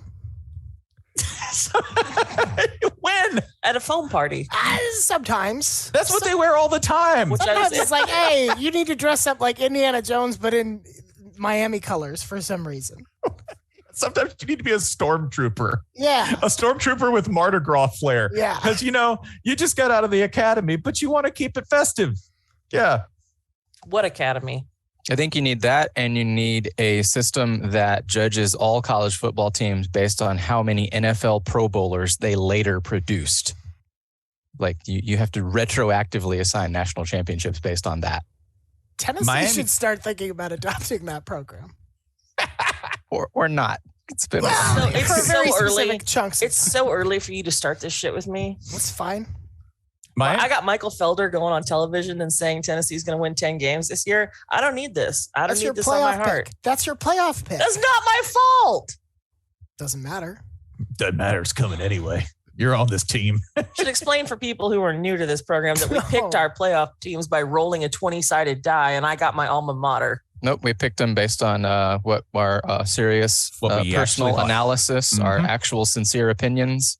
Proprietary stats that we That can't is why share my other because they're playoff so pair good. pick is Vanderbilt. That's correct. Yep. That's true. If you want those proprietary stats, subscribe to Channel 6, the newsletter, $10 a month for the most complicated statistical analysis guaranteed to get you gambling winnings. Description not legal, may not apply to said website. The state of Tennessee is kind of like a football vacuum, and therefore it's sucking in all the football talent, all the football goodness from the surrounding states. I'm going to turn you upside down and shake you. There's nothing there. Ryan, you've made the first ever argument that like Tennessee can recruit in the modern era. Like there's not a lot of talent being sucked toward Tennessee. I regret the error. Okay, this is actually, I think you may have accidentally stumbled onto an explanation Can't believe we're going to of talk how about this. several programs managed to be historically great. Because if you look across the history of college football, look at the teams that have been good in the sort of pre-modern, modern era since 1950. Most of them are places that have had negative population growth or that you do not want to go or have other serious issues societally, culturally, and economically. So let's just go ahead and look at the great programs. Nebraska, My point proves itself. A vast sucking noise somewhere in Nebraska drew talent to Lincoln for over 30 to 40 years of success. Oh, people just love the tricameral legislature, my dude. People love it. They're crazy for it. I'm sorry. I'm gonna derail this completely because talk of my home state makes me twitch. Hobby Lobby's trending again today. Yes. One of our. What did they steal? Hobby Lobby? What did you steal? I'm not going to look at why. I'm just going to say, speaking of Indiana Jones. I really hope they've tried to steal something else. If you're not familiar, Hobby Lobby, a small craft store that eventually formed into one of the world's biggest thieves of antiquity, one of the biggest crime rings when it came to stealing the treasures of Sumeria, Babylon, and other ancient empires. That's what the American dream is. I started a small craft shop so that we could steal the antiquities of ancient Eurasia. Am I jealous that we didn't think of this first? Kinda. I hope whatever they stole was French so that we get to hear a bunch of French officials go, Obi Lubi. It looks like they are trending because they are openly calling for theocracy and Christofascism. That's new. I liked it more when they did it subtly by raiding antiquity. Live, laugh, Leviticus. That's what I've got on my wall. How would you think? Look, okay, listen. I'd buy a print of Gilgamesh if it was in that live, laugh, love font. I think, I would too. Just put it up on the wall. I would buy all kinds of sports quotes if you could put them in, because Leviticus is sports, right? What if we went through every locker? Man, going through all the locker rooms in the off season and just changing all the quotes on the wall to sorority fonts. Oh yes. Oh my God. Is your piss hot? Right? Get your piss hot. I'm sorry. The new font is now, it's like an all caps, very tall lettering. And it's all on all these mugs at Hobby Lobby. It kind of looks like Among Us, right? Yeah, it kind of looks like the Among Us it's font. Like blessed. Like I was at Home Goods the other day, and it was like on this plate, and it was like taco dirty to me, and like hack. There's a new font. The sorority font. It's no longer swoopy. It's very straight and very narrow, and it's on all caps. Okay, they're saving the swoopy for the custom neon signs. Thank you for reminding me of the greatest piece of signage I've ever seen in one of these establishments. This was in Leeds, Alabama, so I don't know how it didn't get burned to the ground because this is Auburn country, but it says, "And as for me and my house, we will serve tacos." Jess, how many Home Goods trips are you making in a month? It's almost Halloween, 17? man. Yeah, Halloween stuff came out last month, actually, the end of July. So I have been Jess, we've never talked about this on the air. We have similar interests here. The giant, are you talking about our giant friend? No, I'm talking about 17 annual trips to buy Halloween decorations at low prices. I love Halloween. I will go apeshit for candy corn colored cupcake holders, for Halloween colored sprinkles, for anything with a skull on it or a skeleton. I'm going. Are you a big fan of the neighbor who just puts out murder? There's inevitably one person in the neighborhood who just decides that I'm going to put a crime scene in my front yard because that's what I've always wanted to do, and I'm going to call it Halloween. Chris Whittingham just calls it practice. Hey, listen.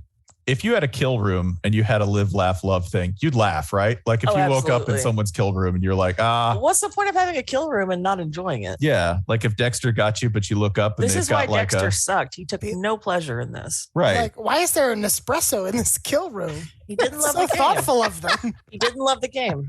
Like you're about Dexter didn't have the want to. You're about to get slaughtered by the county's most prolific serial killer, and you look up and they've just got like couple of really nice neon, swoopy, joy. You look up and you're like, oh, I talked to him before he had his coffee. That's why this is happening. That's why this is happening. It's always about manners. The warning was there. If I'd just been polite. The stipulations were clearly laid out.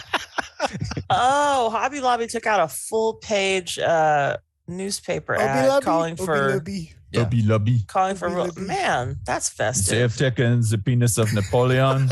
We would like to request this artifact back. It is very important to us. It's very important. Honestly, I don't know how many artifacts they still have. It is the only thing holding his ghost on the Isle of Elba. Wait, like a physical anchor or like a psychic Yes. anchor? Both. We have exiled him through his Horcrux. Somebody's gesturing wildly in the control room. Are we in trouble? Cut! Napoleon's penis sponsors this segment. This is the second episode this week where we're going to get into weird Ghostbusters sexual theatrics. Welcome to week 0 of college football season. Woo, yes, that's definitely what we're here to talk about. Hobby Lobby, by the way, buys antiquities because as Buys.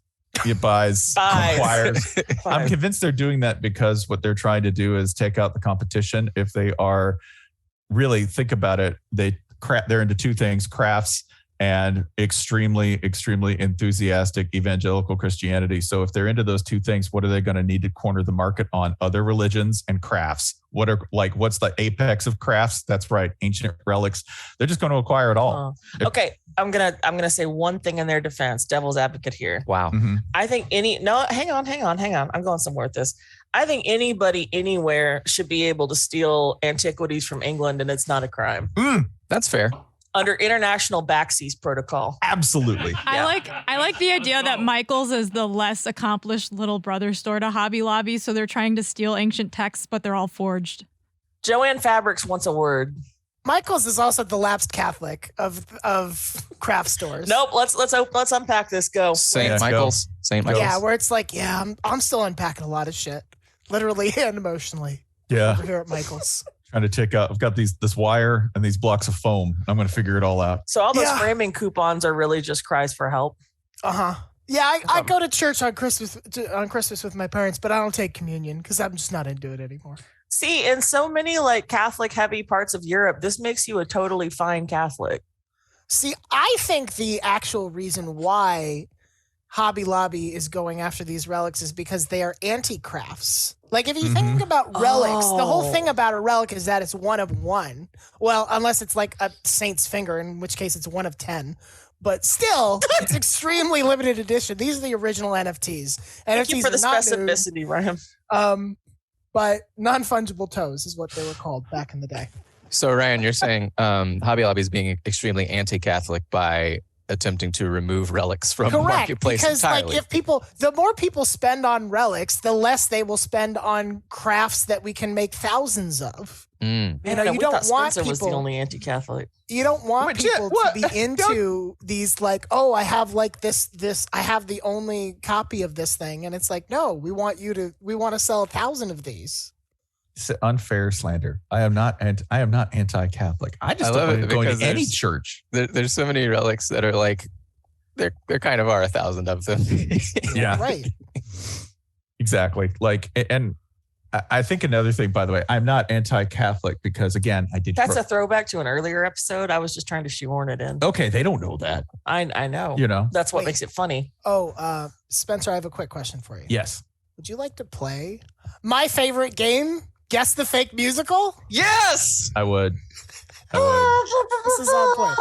I have 2 rounds of this game. I don't have an air horn this morning. So the way it works for everybody who hasn't listened to this game before, I'm going to read a synopsis of 3 musicals. 2 of them are real, like Broadway real, not 3 shows in Tucson real. One of them is fake, and I made it up. And Spencer has to guess which one is fake.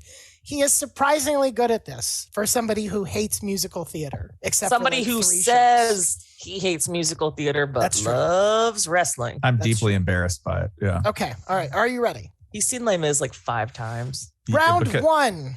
Is that wrestling or musical theater? No, musical theater is deeply embarrassing. Wrestling is divine. Wrestling is the highest form of art. Yeah. And embarrassing. Round 1. Here are your 3 choices. Identify the fake musical, please. Okay. Show 1, Van Ghost. After suffering severe pneumonia, Paul Cézanne lies on the brink of death. He slips in and out of consciousness, reflecting on his career until he is visited by the ghost of a contemporary, Vincent van Gogh, who implores him to recover and create one last painting. Can I just pause? Can I pause you for a second? Mm-hmm. Like, I know that if it were real, that would really, like, it would suck and I would hate sitting through it. That is such an awesome idea. That is so metal. Like for a musical or for real life? Both. Okay. It's so awesome. Like if that happened to me, if I was like dying and, you know, Vincent van Gogh popped up and was like, hey, bro, I feel like this is the best thing that ever happened. So excited. Show 2, Into the Light. James Prescott, a physicist from Los Alamos, is attempting to prove or disprove the truth of the Shroud of Turin. His obsession with his task strains his relationship with his wife and his young son. Okay. Show 3, Milk and Honey. The story of a busload of lonely American widows hoping to catch husbands while touring Israel, set against the backdrop of the country's struggle for recognition as an independent nation. I'm gonna say that two is the fake musical. Into the Light, the one about the Shroud of Turin. No, that sounds real. I'm gonna go the first one. Van Gogh is the fake musical. Great job. Wow. Damn! Yeah. How does he do this? I do it every time. Pardon me. Hang on. I got the trumpet fanfare. It's the LeBatard show now, baby. Hold on, I have to Ironically, answer the Hobby door. I'll Lobby be right owns back. the Shroud of Turin now. Yeah. What kind of songs do you sing about like doing academics on the Shroud of Turin? It doesn't matter. Listen, man, they made a beauty- musical about chess. Yeah, you can, And it's amazing. You can I write mean, a bad song about anything. I'm unfamiliar with this world, so like, I guess the idea of writing songs about like, oh, we're testing the freaking DNA and what have you on this ancient garment. Here, let me see if I can find some of the songs. I mean, I guess they're a Just Jurassic Park disappeared. song, so like, DNA music isn't that weird. Let's see. Here are some of the musical numbers. I'm just going to tell you the titles. The Data. That's a good It can all song be topic. explained. To Measure the Darkness. There are several songs called The Testing. This is And- the nerdiest musical. Yeah, this isn't great. This is AP musical. Played 13 previews and closed after 6 performances. Why? Yeah, why? Too good to live. Spencer, do you want to do round 2 of this? There's only 2 rounds today. Okay, yeah, I know. I'll nail round 2. Let's go. Okay. Here are your 3 musicals. Via Galactica, a futuristic story of social outcasts living on an asteroid in the year 2972. One of them is a space sanitation man who collects trash in a garbage ship called the Helen of Troy. No, that one's real. I'm just going to call it. That one's absolutely real. Man on the Moon. An American astronaut leads a mission of interplanetary dignitaries to prevent the destruction of the universe by a bomb that has been placed on the moon by an evil scientist. Awesome. And number 3, Cosmonaut Zhivago. A young, newly married Russian doctor is drafted into the Bolshevik space militia, falls in love with an intergalactic traveler, and saves a space colony from destruction with poetry. Which one is fake? That's such a sick plot. Which one is fake? That's so awesome, and I bet it sucks so hard. I'm gonna say the second one because it's the least crazy. Man on the Moon was real. Goddamn! It was. That's it the was first one you've gotten wrong. It was written by That's so boring. one of the Mamas and the Papas singers. Andy Warhol was the producer. That's why it's ass. Yeah. Closed after 2 performances with horrible reviews. Cosmonaut Zhivago is the fake musical. Wow. That should be real. That's great work, Ryan, because that one is about like the power of words will save the universe, Sure. which is the type of shit writers write. Oh, 100%. Right. Yes. That's good. That's very sneaky. The only thing that would make it more musical is this: we need to work New York, because remember, every musical has this blatant suck up to New York number. Space New York. Right. Even Space New York. It's the greatest place in the world. We found a planet that's nothing but New York. Singing to New Yorkers and people who are here because it's New York. New That York happens invented in space. Super Mario Odyssey. It does. Super Mario Odyssey is a musical. But yeah, you should write The that. end of it's a musical. I guess Coruscant is just Space New York. Yeah. That's all it is. And look what happens. Yeah. It went great. What happens? And the Jedi are DJs. Alderaan. It now has become Space New Mexico. We just test bombs on it. Was it Space Texas before? Space Dallas? Yeah, maybe. It's like Space El Paso. And then Okay. it went- God, Space Dallas would be grim. Space Vegas in The Last That's the Jedi Death was Star. lit. I know it was supposed to be like, it kind of look. is. Yeah, like Space Vegas was in The Last Death Jedi. Star. Last the Jedi, Death, yeah. The Death Star is Space Dallas Fort Worth Airport, I would argue. We're Well, like, God, how it's long- nothing but halls. How long have we Yeah. said that Dallas is just Nashville with more office buildings? That is the Death Star. That's I think true. the exhaust port that saves the day, that's Fort Worth. Guys, Yeah. Guys, I'd like That's to chime Pecan in. Lodge. Canto Bite is not Space Vegas. It's Space Monaco. Get it right. Thank you for the correction. We Thank you. have got it is long past time this show started getting some live fact checking. Smooth voice. You couldn't get like a 64-ounce beer in Canabite, right? Like that's probably not happening. Hey man, do you You want to could sit still in every BB-8 week? with 'Cause none beer. of us have good radio Yeah. voices. BB-8 is kind of shaped like a party ball. if you Rolling think about cake. it. Oh man, if you could tap BB-8, like if they just did Man, that, like you know they've done that. Mhm. I want to see BB-8 drunk. What you really should do is use him He'd in roll. cocktails, Bonking right? into Like you stuff. don't want to put beer in BB-8, but you could definitely use him as like a Well, a R2D2 mixing serves device. drinks on Java's party barge. Remember? He But does. is he making them or is he just? No, he's got a little dispensing drink. He's Hell got yeah, a little, bro. he's a little end Yeah. table. them? Yeah. he's getting people trashed, right? Because think about that. When Jabba gets drunk, when Jabba dies, he's definitely hammered. Like he's definitely trashed off his Yeah. ass when he dies, right? And getting choked by a lady in a bikini, which like 30% of the guys watching that movie are like, That's way to go. That's the way Jerry to go. Jones watched this and he was like, "That's I'm gonna live my whole life like that. I'll go get there. my Yeah, whole life. A lot of guys watched that and said, "I'm gonna become a hut." I'm gonna have whatever a that party is. barge, and I'm gonna have an empty hole that I drop my enemies into that eats them. Does BB-8 count as a vehicle? If so, is he able to? You can't ride him. Well, like, is he able to transport himself while Yeah, intoxicated? Can he operate himself while filled with alcohol? Can robots yeah. get DUIs? Is your question? Yeah, I realize this is very like this is Oh, more like an man. Asimov level spiritual yeah, question. this goes straight into whether robots have free will. Oh, robots definitely in the Star Wars universe have free will. R2D2 is just like an enormous asshole for most of the 3PO series. is aware of his free will but denies it. He's very Calvinist. I was Yeah. man, yes. He's like kind of resents that he has free will. What's the name of the robot in Star Wars Rebels who is absolutely the demonstration that there is free will and it can be malicious? Chopper. Chopper. Thank Yeah. you. Yeah. C110P. Yeah, Chopper commits murder You in nerd. that. Okay, now it's attempted murder because it's not exactly successful. Because a rival robot shows up and actually does his job well, and the crew express their satisfaction and affection for this droid, and the droid's like, "I think I got your job, Chopper," and they're overlooking like a beautiful planet that they're leaving with an open hatch, and Chopper's like, "Ha ha, boom," and just knocks him out and just kills him because he was going to take his job. Like they have free will and they can be malicious. Chopper makes R2D2 look very congenial. Correct. He's an asshole. Chopper's an asshole, man. I love Chopper. Chopper's the dream. What do? I do my job poorly, and then I take out 10,000 stormtroopers at once. Chopper makes R2 look like the footstool of the bourgeoisie. Running dog of the Rebel Alliance. All right, Isn't so it- wait, if robots in the Star Wars universe have free will, does that mean like is IG-88 a bounty hunter because he loves it? Yes. Yeah, man. Love of the game. Okay. Yeah. He's just, Do you that's have all to he's pay about. robots in the Star Wars universe? Yeah.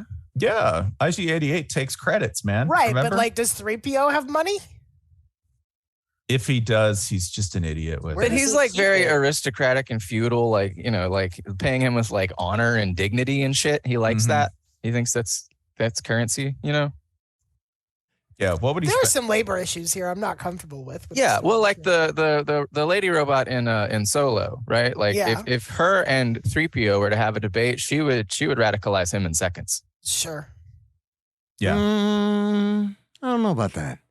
I feel like Okay. he'd snitch her out. Like he'd go along with it, then he'd turn around and say, "Hey, humans, this one over here is trying to organize an uprising." Mm-hmm. He would. 3PO's a Tory, right? At heart. Like he's one of those guys. He's one of those guys like, apply maids to the problem. Yeah. When he like stumbles upon the stormtrooper in Empire, he's like, "Oh, we're not doing anything. We're just please don't bother us." In no way is he like, "Oh, I'm gonna fuck you up." No, he's like, He has "We his can all get moments. along." He's had his moments, like whenever they change a color of like put a red limb on him, Sure. or put a put a droid head on him. He's had some murder moments. Or when they do reverse his programming, like in the last or in the Skywalker, Rise of Skywalker, and now all of a sudden he's got Sith programming, so he's gonna talk like this. But then we'll Rick, clear you it can up be on within our 5 show minutes. every week because none of the rest of us have radio voices. Yeah. I don't even have a real. I don't have a real world voice even. Nah, me neither. I do. I do like that people confuse you for Charlie Day. That's good. Ryan, I think you've circled all the way around to you do have a radio voice. Yeah, it's yours alone. That says a lot about radio. I mean, have you ever heard Mad Dog Russo? That man's This is not making me feel better. We have radio voices. We just don't deploy them. Yeah. Hey, you sound like the guy on ESPN who constantly gets embarrassed by athletes. Cool. It's a job, brother. Awesome. Checks clear. Checks clear. Not for me, they don't. That's how I you just know sound like it. That's how you know I'd end up working for the Empire. Checks clear, brother. That's what Sorry. I should do. I should be like, that's going to be my new side gig. It's like, hey, does your kid want a birthday call from Chris Mad Dog Russo? Well, I'll do it for $20. Like slightly angry dog. Sleepy dog. Less mad dog. Okay, real quick. Mm-hmm.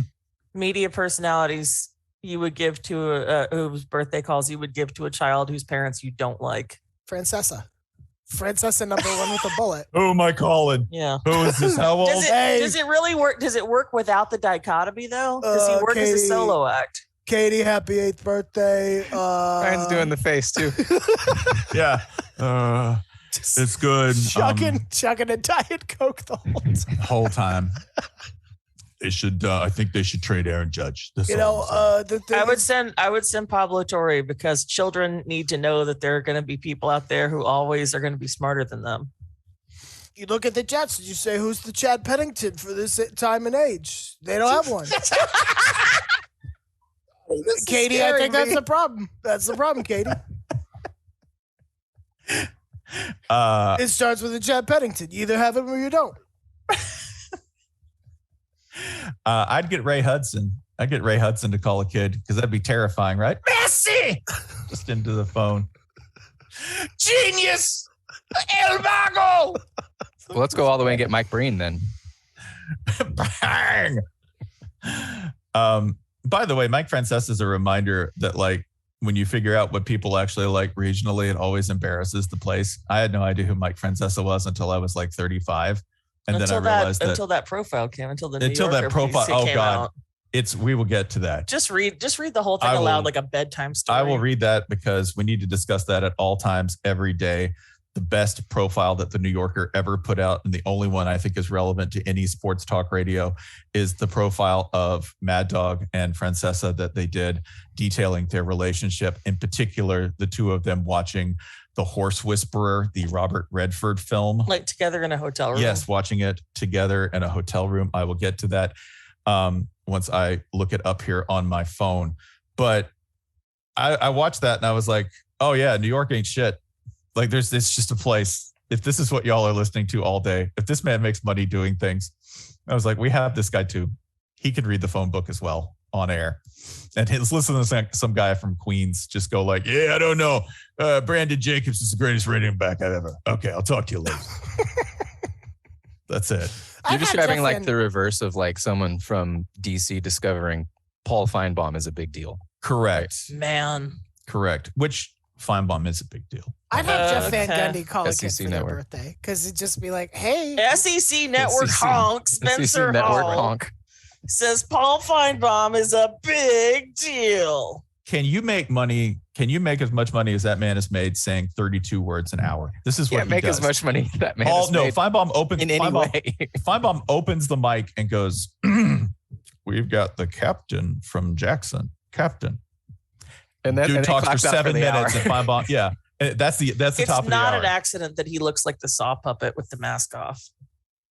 Thanks for calling. The man could play par with words on an hour. If you set that par at like 150, we'd be fine. Unless he talks. The only time he'll do this if he's bored and he calls somebody that he's just like, I really don't want to talk about football. What more books you reading? That's when Feinbaum will talk.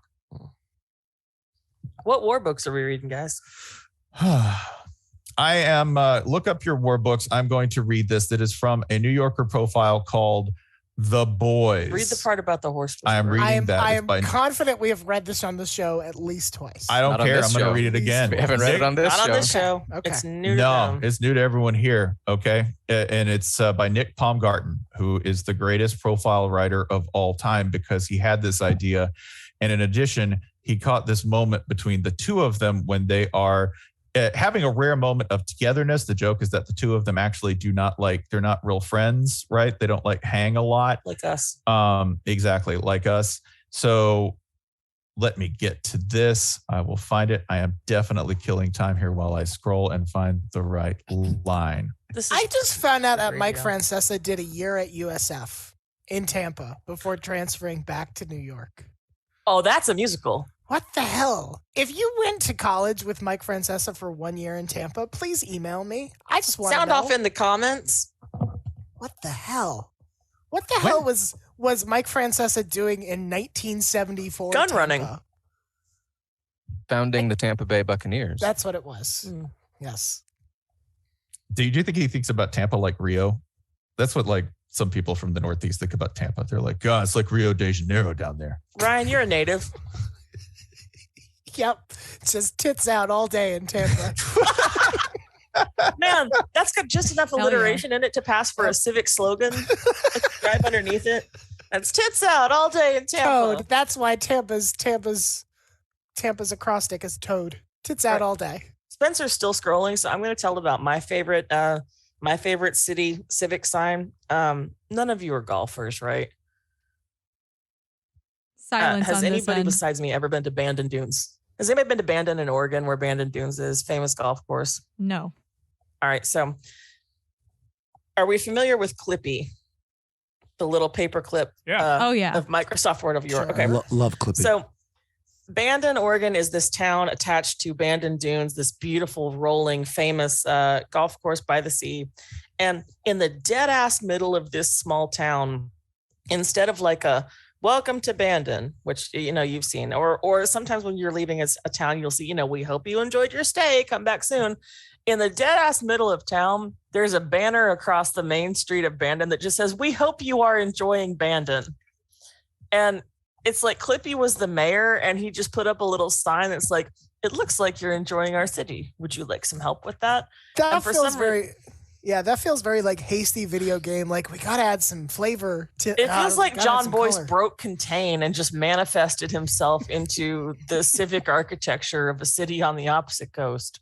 I love the interstitial world building. Like if you're starting the story in media race and you're like, where am I? Mm-hmm. Well, guess what?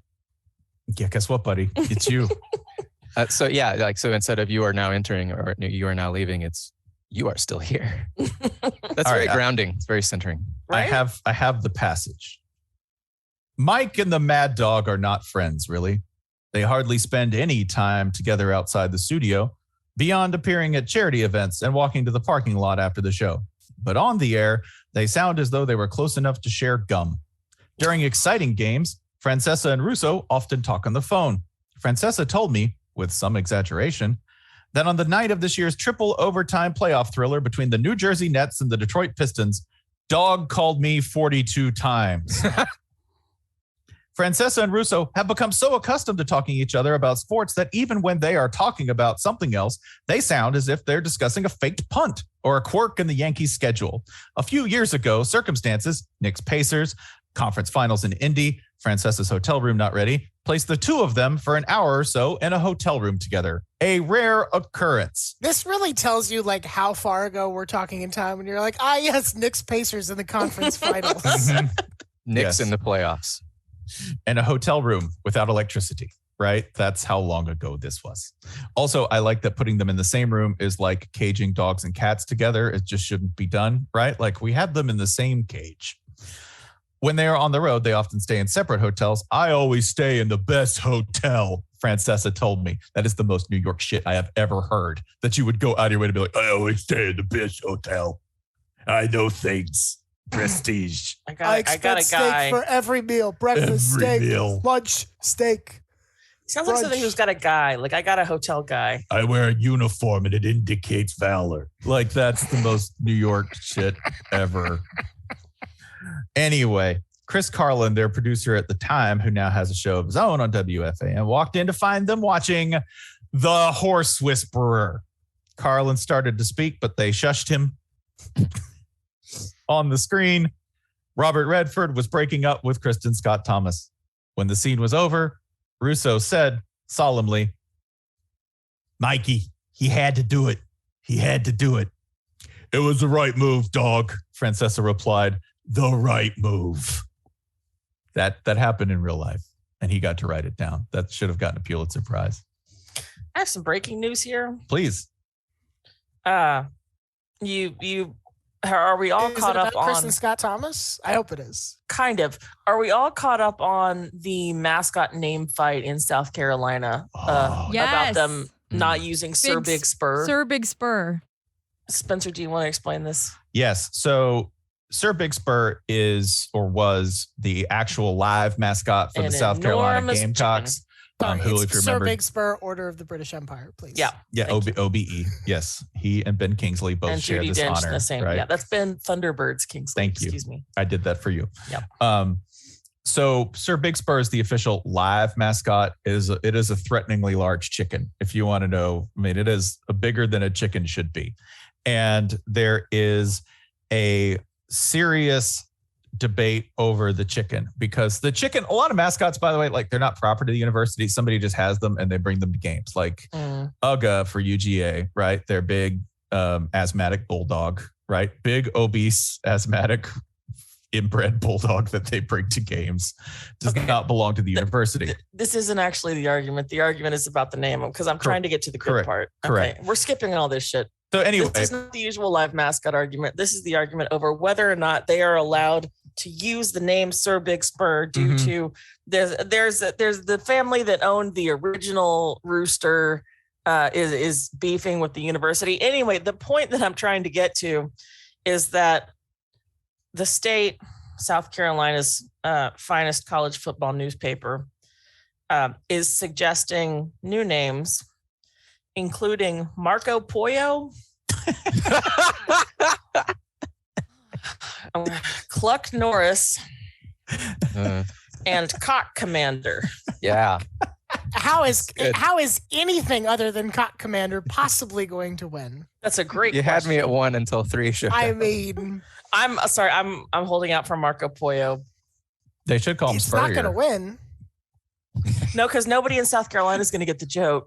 Well, how many college students are voting on it? I think that determines the entire thing. Correct. Like this is the school that it's for years its largest beyond South Carolina claim to fame was that you could buy a hat that said Cox on it in large lettering. Go Cox. See? Other suggestions: Cockadoodle Dude. No. That implies some sort of like anthropomorphism that's not there. What that really sounds like is like a Don Bluth animated film. Kickin' Chicken. No. That's terrible. That's You're going to name the Zaxby's chicken after meal. its own jail? That's You a can't food name a court chicken restaurant. coop. What if you call it Cooper Manning?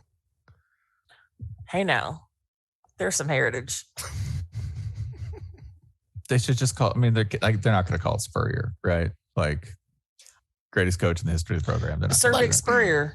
It's right there. I think the real opportunity South Carolina is missing here.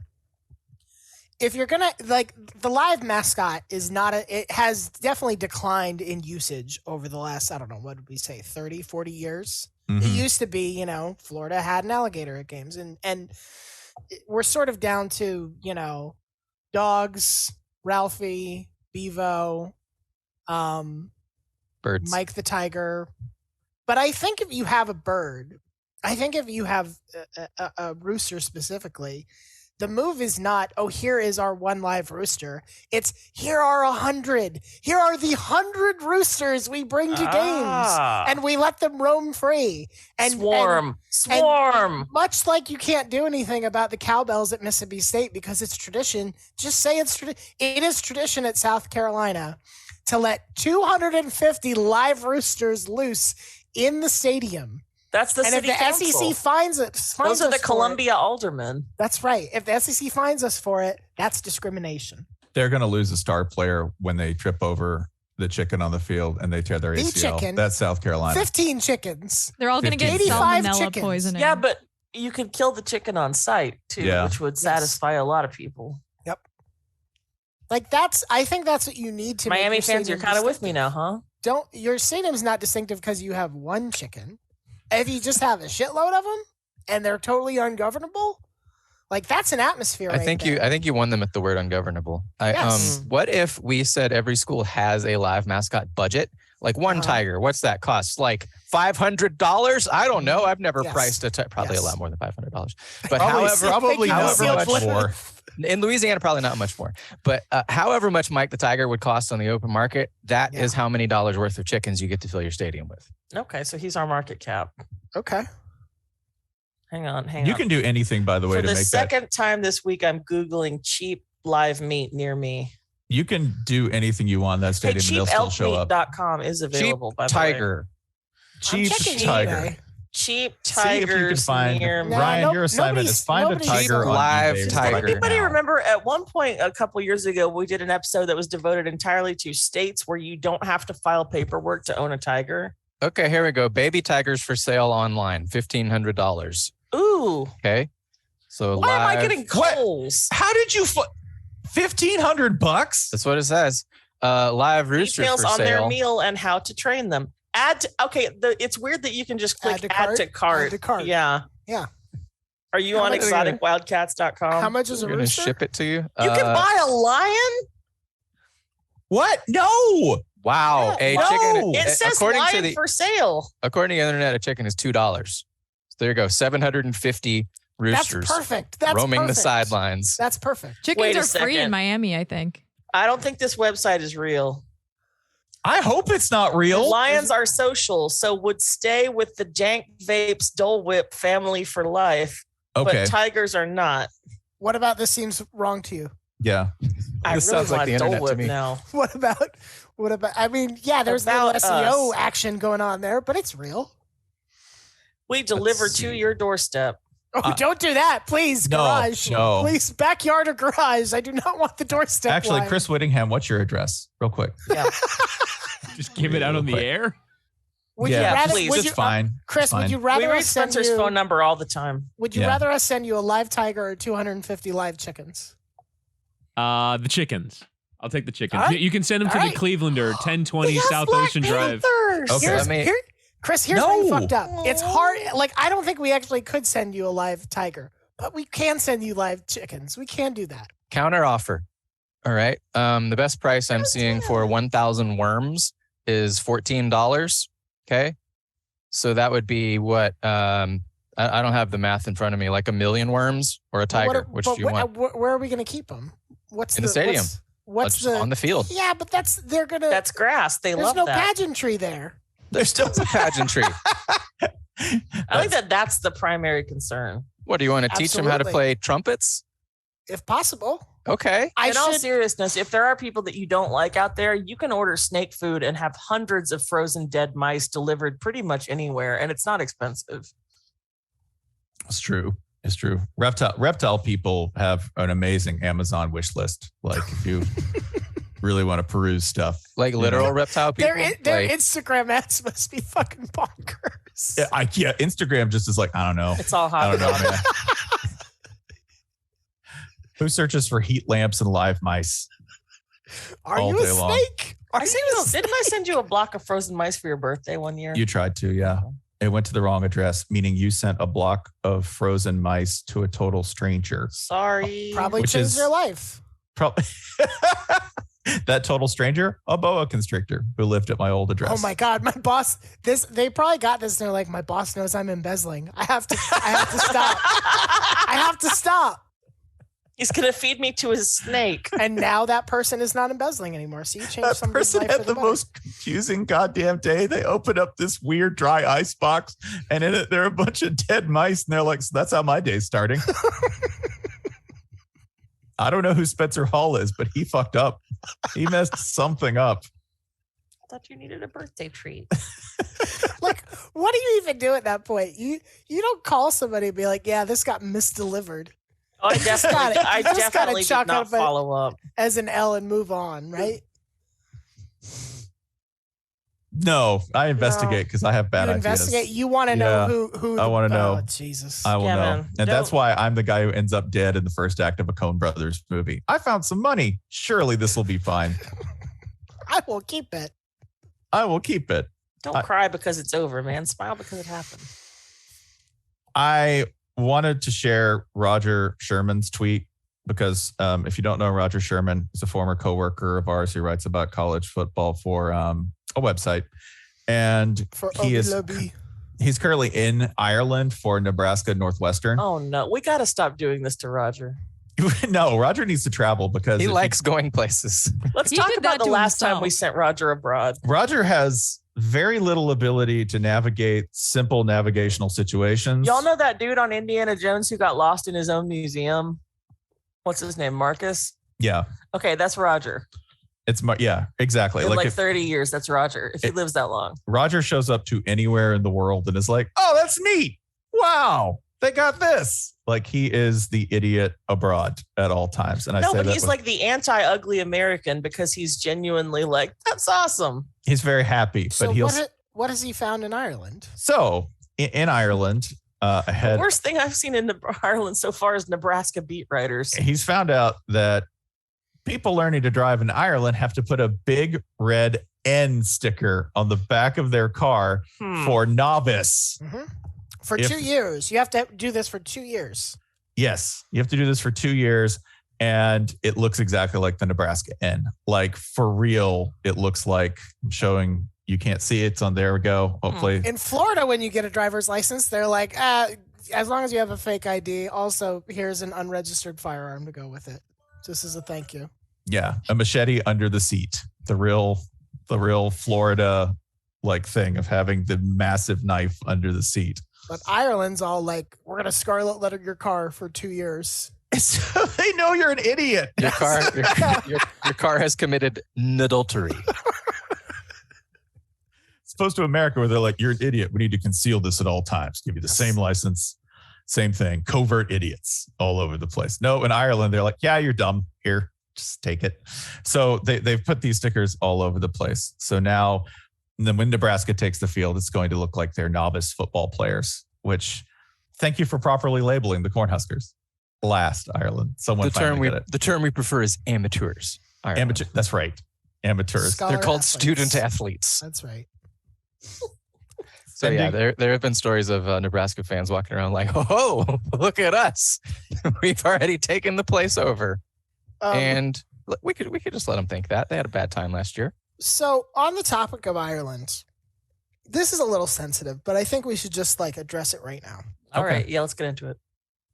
Can we decide as a show how we feel about Notre Dame this year? I know where Spencer is. I know that Spencer is just never going to feel I think positive. you may have been out. We kind of already got into this a couple weeks ago. I think Spencer, Brian, I think you were out for this one. The TLDR is that Spencer remains unchanged, and Jason and I have both evolved towards being kind of okay with Notre Dame because Brian Kelly's gone. Okay. Is that like, is that the line that we are adopting, that Notre Dame is kind of okay? Yeah, I think Holly and I are feeling very ecumenical toward Notre Dame. Mm-hmm. We have servants' hearts. I ask because the sense I have gotten from our most online Notre Dame friends, and yes, I'm talking about Jess, is that Notre Dame fans don't actually want this. Notre Dame fans don't actually want to be liked. Don't want us to. Well, then it's a win-win. I mean, that's not a problem for every non-Jess Notre Dame fan that I know and non-Golic Notre Dame fan that I know. That's not a problem. Their own personalities generally do take care of that for us. Like, Jess, am I wrong? It feels like Notre Dame is like, no, Notre Dame fans at least are like, no, stop it. I think there are some that are like, leave us alone. Like if you can't handle us at our Brian Kelly purple on the sideline being a jerk to Everett Golson, you don't deserve us at our Marcus Freeman in a white pullover in Vegas with aviators on. But that's not me, Ryan. I want everyone to like me and my team at all times because I'm a dumb baby. Yeah. Especially you, Ryan. I've always sought your approval for some reason, probably because you hired me for my first grown-up job. And I just want to know how you really feel about me and Notre Dame. Because often, Ryan, you're playing both sides. First of all, it might be my internet, but it sounds like she's T-Pain right now, which is just incredible. Yeah. So you want my personal approval vis-a-vis a football team you don't play for? Correct. What's weird about that? This is adding a lot of emotional layers I was not prepared for. Ryan, this is how college football works. And Catholicism. The entire thing. Yeah. I think so. The idea that like us being okay with Notre Dame would annoy lots of Notre Dame fans. That's the best of all worlds right there. Like I'm going to start stumping for Notre Dame to the playoff. I mean, I do that anyway because it's fun to watch them lose by 35 points. But like this is a win-win. I don't have to be mad about them, and that makes Notre Dame fans mad. This is perfect.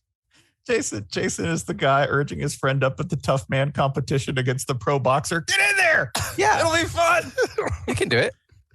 It'll go great. I say every year when Notre Dame is 12-0 and they've played like one good team, I'll put them in the playoff. Why not? It'll be great. I am also now just seeing, and I apologize for being late on this. Notre Dame is number 5 right now. Someone There had to they'll be remain. number 5. Okay. There won't be number 5 after they play Ohio State, but someone had to be number 5 in the preseason polls. Technically, that's true. Yeah. Someone has to be number 5. Number 5's also, by the way, that number can mean whatever you want because the playoff is only 4 teams at this point. So number 5 is the respect spot. Hey, congrats. You're very good. You're not a playoff team. I'm fine with that spot. I'll take the respect spot every year.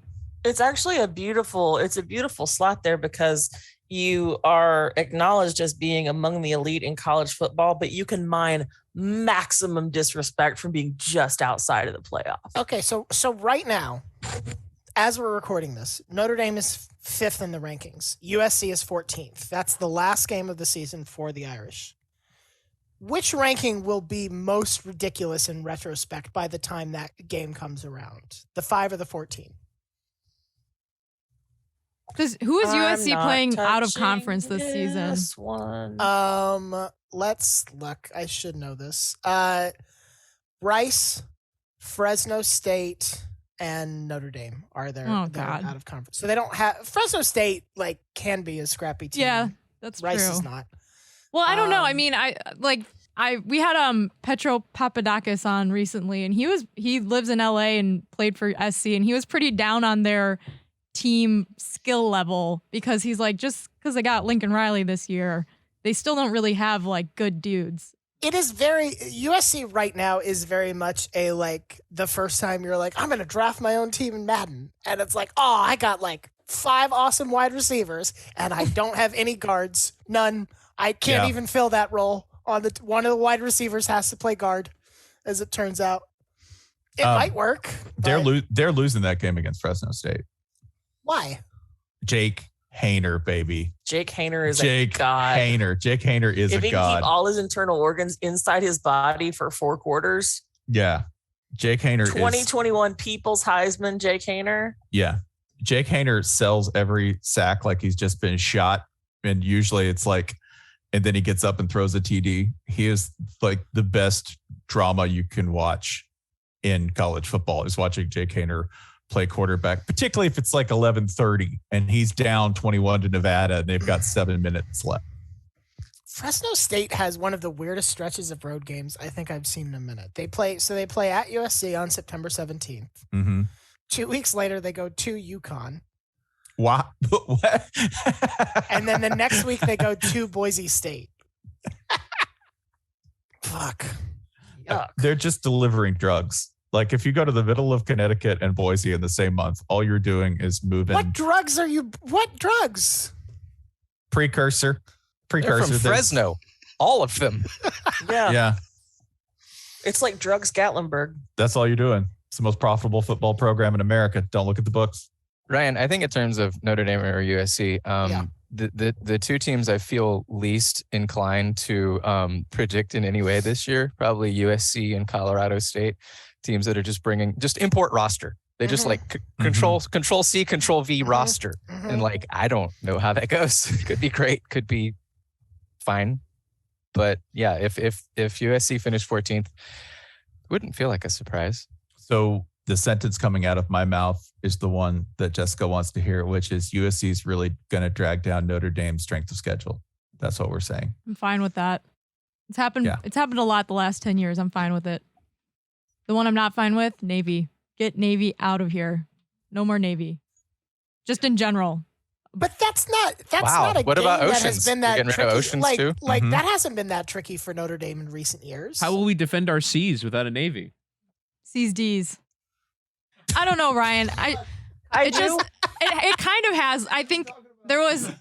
I was explaining this to Whittingham yesterday. Actually, we were talking about the Navy Notre Dame rivalry, and I was like, if Notre Dame beats a decent Navy team, it's like, well, you should have beaten them because they're Navy. And if they lose to a decent Navy team or even a good or bad Navy team, it's like, well, Notre Dame should never lose that game. So now you guys are out of the top 25.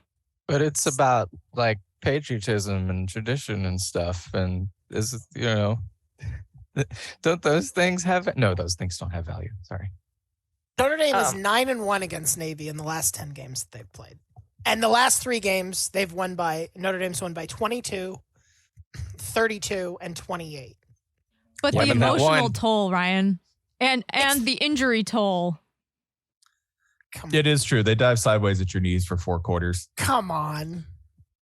No one likes playing the option for America. Can I interrupt this with breaking news again? Breaking news. Is this about Hawk Commander 1? No, it's more important than that. Thank you to reader Terry Boudin for alerting us to the continuation of the Auburn-UCF rivalry. Auburn invented space, says Auburn University's College of Engineering official account. Y'all familiar with the Artemis rocket that's launching Monday to the moon and back? Well, the deputy director of the NASA's of the Marshall Space Flight Center went to Auburn, and he has this to say. War Eagle is written somewhere inside that vehicle. I'm not going to say where or who put it there, but I can assure you War Eagle is there. Do we want to associate Auburn with life and death space missions? I was going to say that rocket's blowing up. Yeah. If you look at the early history of like NASA's manned rocket program, it looks like an Auburn record a lot of the time. Kind of. And we've got liftoff. Oh no! Like y'all keep doing, like much like the space program, y'all keep doing this to yourself. Yeah, if you include Russia in there, like if you just read through the wiki of space rocket launches, like there are points where it's like struck the moon is an incredible success. Also, if you tell me Leica started at quarterback for Auburn for 2 seasons, that beat Mississippi State is both the years, founding absolutely. mascot of the Auburn School of Exploding Dogs. I have seen many Auburn quarterbacks put out there with no return plans. So yes, the Leica of quarterbacks. Just sort of floating out there. I'm gonna say something. I'm gonna say something I might regret. What's so great about space? Like, why are all these schools trying to fucking? Brother, here we go. What is so awesome? What is so great about claiming space? There's nothing there. There's so much of it, though. There's so much nothing. Yeah, that's a lot. Florida Gators shill Ryan Nanny slam Central Florida. Like, what is Jealous the point? of UCF's What is the point intergalactic of being like, success? we own space? Cool. So here's the position that Auburn's put themselves in, though. Not only are they attaching Auburn Mojo physically to a space vehicle, they are saying Auburn invented space, ensuring that they will receive no help from Orlando on the ground. Yeah. This is presuming that UCF has a space program and is not, as Stephen Godfrey is fond of saying, a degree mill for Hilton night managers. You can reach him at 38 Godfrey on Twitter. That's if deep. you would That's like to deeply tell him unfair to about this Hilton night opinion. managers. Our UCF coworker isn't here today, so we're good. I wish they were. Please introduce them to Godfrey. You can put them on the he's in mic the so they can Zoom. be like, nobody respects us. And I'm like, stop reading facts. Stop reading facts. I got one of those yesterday, Spencer, from our Golick and Smetty conversation where Holly said that UCF was one of her teams that she has an eye on this season. And it was a UCF fan saying, Smetty disrespected UCF on Golick and Smetty. And I was like, I didn't even consider them. I don't think about you at all. I don't hate you. I nothing you. If your university is a playable skate park in Skate 3, you went to UCF. I do have one thing I do want. This is not related to anything about UCF football. Thank God. I am uncomfortable with how different Gus looks when he doesn't have glasses and a visor. Like the Superman Clark Kent He thing kind of where has you're like, a Toad thing going on. where you're like, how is anybody possibly fooled that these are different people just because of the glasses? No, Gus, when he takes off the visor and the glasses, looks like 20 years younger, significantly happier. Yeah. Despite Like- having gray hair, and he's not doing Yes. the SEC Media Days annual dye job thing. He looks younger having gone gray. But the weird thing to me is that I always assumed that in the upper echelons of that visor, there was just empty space, but he's kind of got a toad effect going on because it turns out the visor was just bisecting an incredibly tall head. He's Yeah. got like a Mars Attacks alien head, and he pulled off the visor, and you can see, first of all, the permanent divot from where the visor has rested for decades. But above it all was just like more head. And it's, where does this man's brain stop? I'm a little worried at how good he looks quitting the Auburn job, because normally coaches, when they quit coaching, they gain 10 years of life and they look 10 years younger. You said a word there that is not accurate. Gus Malzahn didn't quit the Auburn job. That's not what happened. Nobody quits the I'm Auburn sorry. job. It's a family. Who is the last person who quit the Auburn job? Yeah. So when he left It's Auburn, like quitting the mafia. That's not how it works. when Mr. Castellano retired from the mafia. Yeah, when you leave Auburn, Gus turned state's witness, and he now turned is state's retired to witness, Florida. and he's retired to Florida, and he looks entirely different because he's in WITSEC. That's the entire UCF job. Just for a moment, imagine the scenario where a coach voluntarily leaves the Auburn job. I can't even conceive of this happening. Tommy Tuberville to run for president. Sorry. Don't speak it into existence. Why? No, it's do happening. it. You should have said it. The idea of Auburn claiming space, speaking of their coaches, is pretty harrowing right now, considering Brian Harsin was sent here by aliens to defeat other aliens or whatever. Yes, They have so much lore. Something like that. The people of his I don't even know what to call it. Faith Group situation. So I think in terms of I don't think, by the way, Gus How can are ever they not retire. stealing relics, by the way? God damn. We should all get into the stealing relics business, right? It's absolutely. only, yeah. Normalize stealing relics. Yeah. I Yes. think so. Earlier, one of you brought up it should be okay to raid the antiquities in England. England, yeah. Mhm. What I want is a movie where Nicolas Cage cracks into the British Museum, liberates everything. in there. If he can use the British accent that he used for All of like it. 20 seconds in National Treasure 2, Book of Secrets, I'm camping out for tickets. Do you know how much money this would make in India? Oh my God. Just Yeah. Well, yeah. Hire a Bollywood director. Yeah. Let's go all out. yeah. Yes. Why hasn't Nicolas Cage done a Bollywood? A musical Might number have. where I'm stealing everything in London and sending it back to where it came from. Just the trashing people who own it. Yes. They call it shipping and receiving. I understand that we have Mike working on something. Mike, have you completed this? Yeah, inspired by your conversation, I have put together a top 5 list. You know how we're known for our top 5s.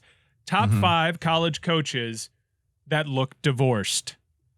Oh man. Yeah. I think it'd be easier to do the reverse.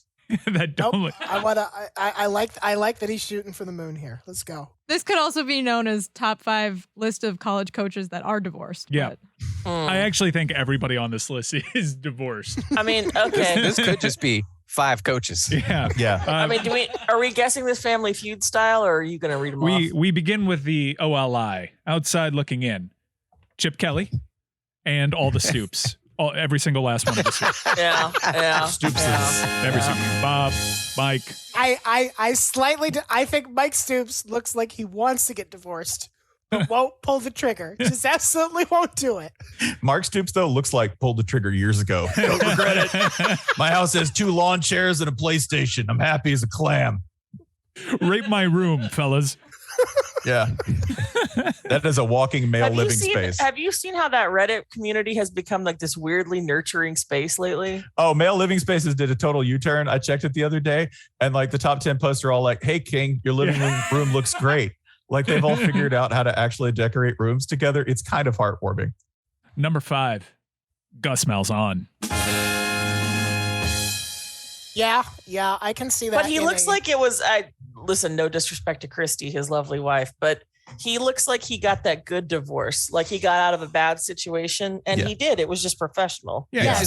He's one of the rare coaches who is a wife guy. But I think time. the divorce from Auburn is what has so permeated his skin and his mind that he looks divorced. He's the kind of divorce where he's like, yeah, me and the ex, we used to do a lot of substances, but I've cleaned up since then. She's a bad influence. Yeah. And Can I tell you the story about reality? the only that burning actually man in my life is Jesus now. Wait, have you read the Bible? Never mind. I don't think that. That's so. You should have gone Shadrach, Meshach, and Abednego. So I got. That is a theory. And speaking of fireproof underoos, where is he? UCF. That's right. Space. I have to tell you this. Gus Malzahn in real life, like he has no hobbies outside of coaching. So when he got to Auburn, he bought a boat. So he would just get up, like his wife would say, you need to do something else, and like push him on the boat. And he would go out and just do circles in the boat and drive it back and been like, I have voted. Now football. And he'd just go right back. It's like a sim. Yes. No, he's like a sim. Yes. Like Gus is all football. You have to recharge his life meter and then put him back. I have acquired leisure boat meter, full back to work. Again, his wife Christy is a lovely and long-suffering woman. Yeah. Go have a conversation with that stranger. Okay, balloon, thundercloud, pineapple. Yeah, those play cards that you hold up on the side with emojis, that's actually just Gus talking to his kids. That's what the inside of Gus's brain looks like. Number 4. Number 4, Jimbo Fisher. Wow. Jimbo's only 4. The top 3 is going to be ferocious. There's a divorce story about Jimbo we can't even tell on this show. No, we can't. No, we cannot. The Christmas tree on the front lawn says it all, though. If you Jimbo looks like he's perpetually divorced. Like he's in the middle of the fire. Born divorced. Yeah. He's in a custody battle. Active custody battle. Like he's the Sisyphus of divorce. Like every day he wakes up. That's Larry King. Like he's in a custody. Yeah, never mind. I also, in doing this list, I've also realized what an unfair advantage it is to wear a visor because literally everyone has one so far. Is that the most divorced hat? It's a divorce hat. Divorce hat. Yeah, because there's nobody in your house anymore to tell you to put sunscreen on the top of your head. Number 3, Kim Mulkey. That implies that anybody would marry her, to which I object. Wow. I mean, are Satan's handmaidens allowed to get married? In some states. That's a great picture of Kim Mulkey. Number two, Tom Crean. And it is a rough divorce. Tom Crean was married to one of those women who like packed his lunch for him, and he doesn't even know where to find carrot sticks in the grocery store. So I take 2 issues with this. One, Tom Crean's married to a Harbaugh. He's not getting out of that. He's not. No. Number 2, Tom Crean looks the most divorce attorney. Not a great one. The pants, the kind of discomfort in his clothes at all time. Can I kind of riverside that and say that Tom Crean looks an extraordinarily amount of divorced for being hella married? Yeah, that's fair. Like that actually makes a stronger case for him, I think. Okay. Yeah, we cannot let him get divorced. The divorce power would be too great. Yeah, imagine Tom Crean. Okay, you know how somebody's going to have to play basketball against Brittany Griner after she gets released from Russian prison? Imagine Tom Crean's divorced energy if he actually gets divorced. There will be no containing it. Tom has had a conversation with Jim and John where he said, we're having some communication problems. I'm not sure if this is going to work out. And both Jim and John took their shirts off and said, if you can pin us both, you can break up with her. If you can't, 5 more years, fucko. Yeah. And every time, Tom just he doesn't have the core strength for it. I want to know, by the way, going back, Jim Harbaugh was divorced at one point. Divorced Jim Harbaugh. That's an insane moment in life. Is recently divorced Jim Harbaugh. Attacking the single scene with an intensity unknown to mankind. What's his courting page? Just going to Barnes asking if there's a woman in the house? I don't know. I think it's probably has something to do with donning a frilled crest like a bird or a lizard. I mean, given his recruiting style, he probably hired 3 guys to go find him. Maybe he puts his hat on backwards. Yeah. He's like, I'll coach her up. You guys go find him. I have a feeling he was just showing up to Colts tailgates being like, you married? You want to be? And Man. number 1, Mike Bray. I don't think I know what he looks like. Divorce. I don't know how that's He looks That means we divorced. get to do a live eval. Yeah. I don't know how that's possible, My but I favorite- can't pull up his. My, I'm having a Clay Helton moment right now. I can't pull up his face. my favorite in the Mike Bray divorce look Oh, evolution God. is he went Oh, from God. he went from mock turtleneck guy to buttoned down and then there was like the Mike Bray in Maui phase where he just took his shirt off and had a lay on in basketball shorts. He's Oh, he's no. completely changed The his best look. thing about Mike Bray is like I don't think it matters how much effort he puts in the morning. It always looks the same. It always looks like he was at a bachelor party the night before and just slept in his clothes. Always. My I think favorite. I can't find an image of him wearing a tie, and maybe it's like He's never basketball worn coach one. without a tie suggests the been up all night thing. I don't think he's ever worn a tie professionally. But my other favorite thing about Mike Bray is his book is called Keeping It Loose. 100%. I think Mike Bray actually does put on a tie in the morning and then immediately loosens it because the stress of the day has already gotten to him. He looks like a guy who simultaneously post-divorce started eating Papa John's for every meal, but also started going to hot yoga at 5 a.m. 5 days a week. And so like there's a balance here, but it's a balance that comes with real tension. Yes, Mike Bray is if Rick Pitino went to therapy. Oh shit. Wow. Went to And- therapy for which went to All of therapy it. with the All goal of of it. wait. Went to therapy with the goal of moving in which direction? To be the most self-actualized Rick Pitino. Like I Rick love Pitino is like, that. how could I be worse? Went to therapy and still ended up number 1 most divorced. Rick Pitino's like, I still really need to Rick hone my Pitino is craft. off the most divorced charts here. Yeah. Mhm. No, he's like, we retired him. He's first ballot Hall of Fame. Listen, Retired man, him. if John Calipari went to therapy, the therapist would be like in 15 minutes, be like, he's fine.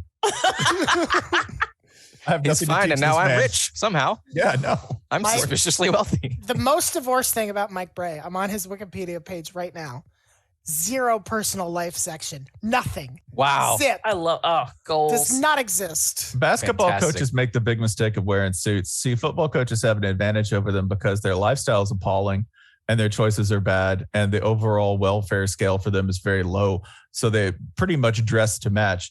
The contrast between the suit, an indication of professional responsibility and generally being together, with the actual physical state of most men's basketball coaches is the problem. It's like when John Wick is wearing a blood-covered suit at the end of the movie filled with bullet holes and torn and stabbed. That's what all basketball coaches look like, So you're right? saying John Wick should wear golf polos? I'm saying John Wick would look a lot less I stressed if he think was you in a mean tracksuit. moisture wicking. That's Moisture where they got wicking, the yeah. name. I'm sorry. I I'm think sorry. I think John Wick should dress like a baseball manager.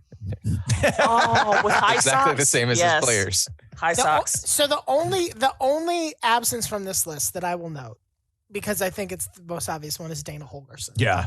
Okay, no. That's another one because this implies that Dana ever looks like he's been, and he has been, but this implies that Dana looks like he's ever been married. Yeah. Okay. Which All the right, miracles can- that he was. Can we Yeah. change it But to famously, the Dana- quote, by the way, sorry, Ryan, I'm just going to steamroll you because this quote is too good. But famously, Dana has said aloud, "Nobody's happy when I'm married." Can I would like to propose that Dana Holgerson is the most annulled looking coach. What's a null? A what? You mean 0-0? Yeah, that's how we start You do every it. You're Saturday. doing better, Woo! Dana. Hey, y'all do a better, Dana. Somebody else take this.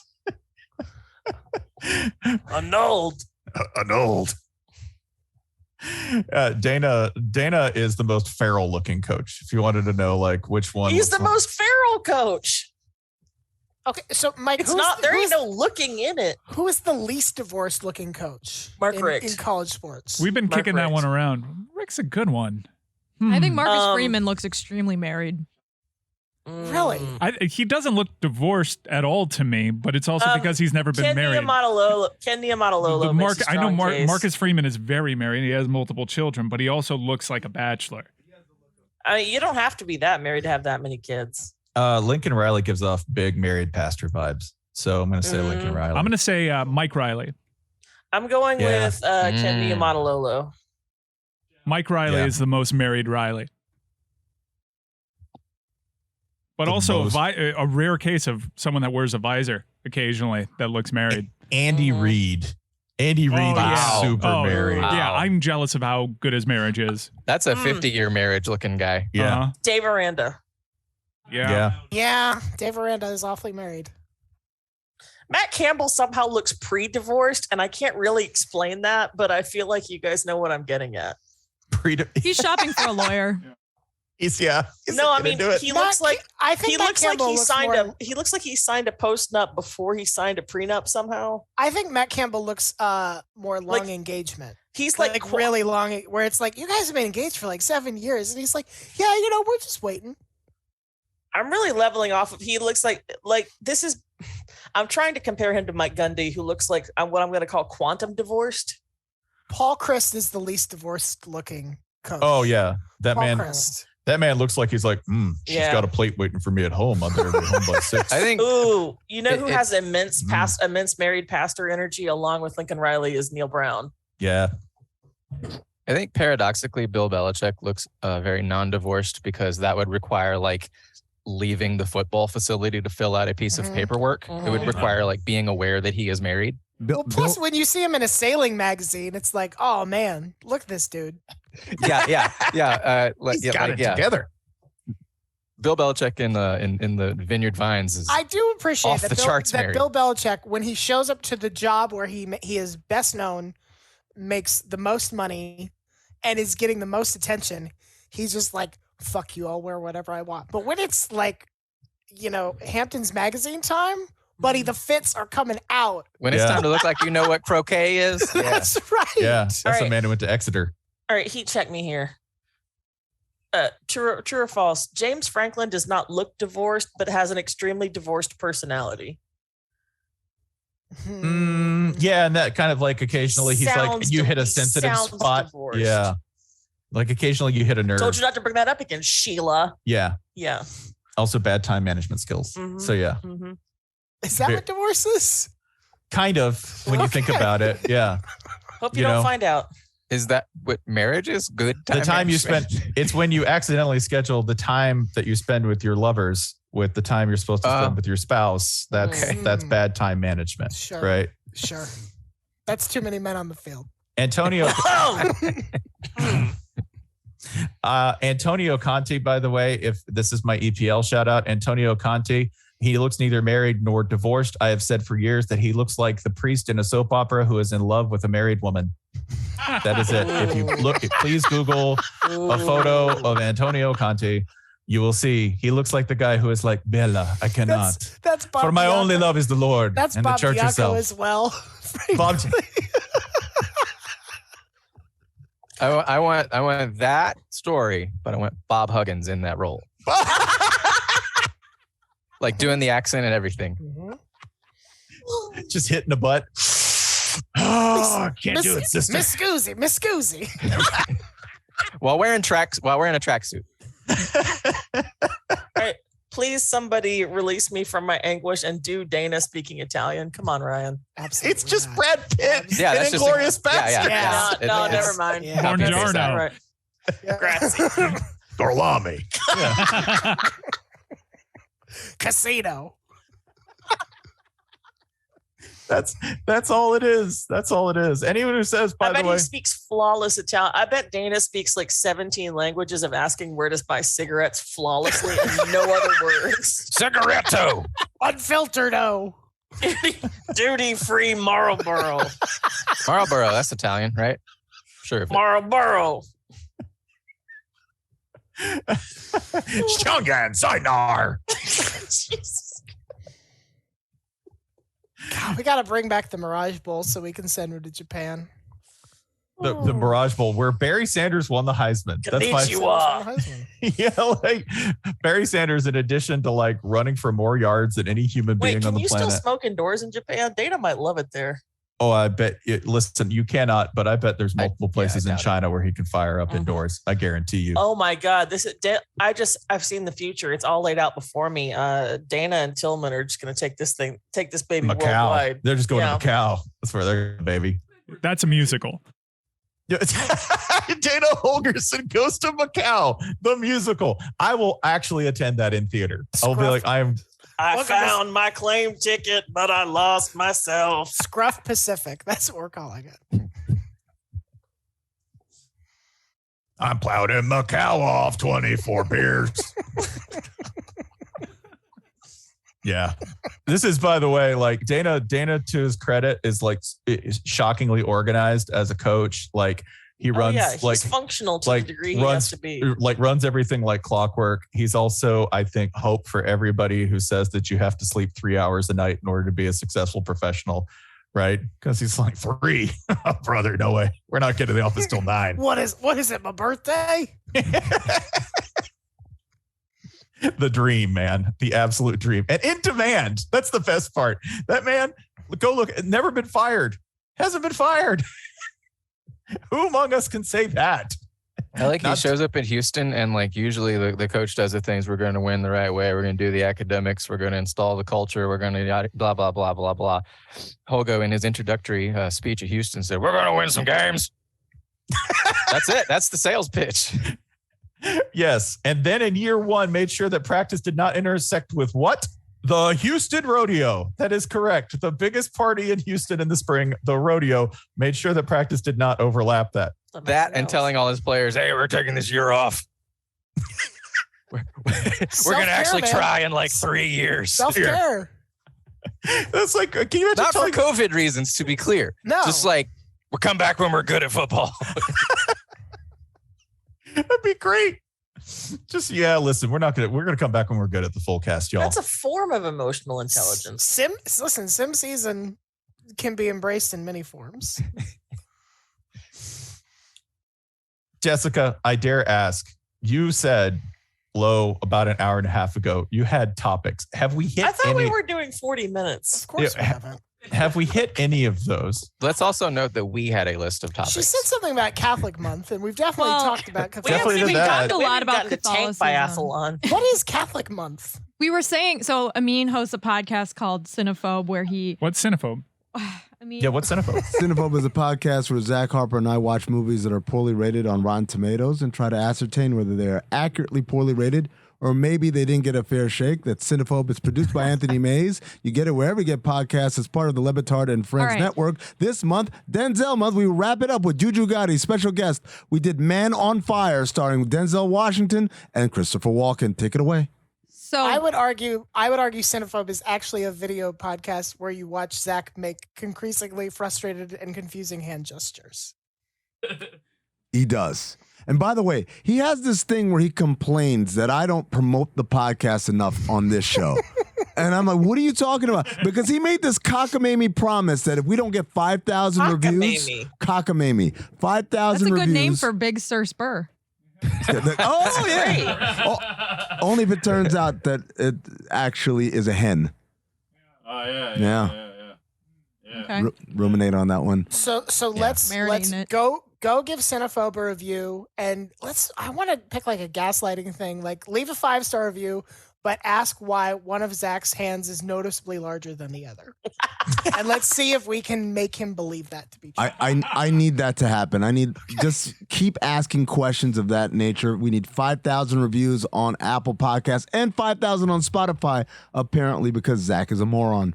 So Ryan, the reason we were talking about Catholic month was because the other day we thought we were talking about the Da Vinci Code movies on this show, and I wondered if they were critically acclaimed or just were really popular, but the critics were like, this movie is trash, much like the books.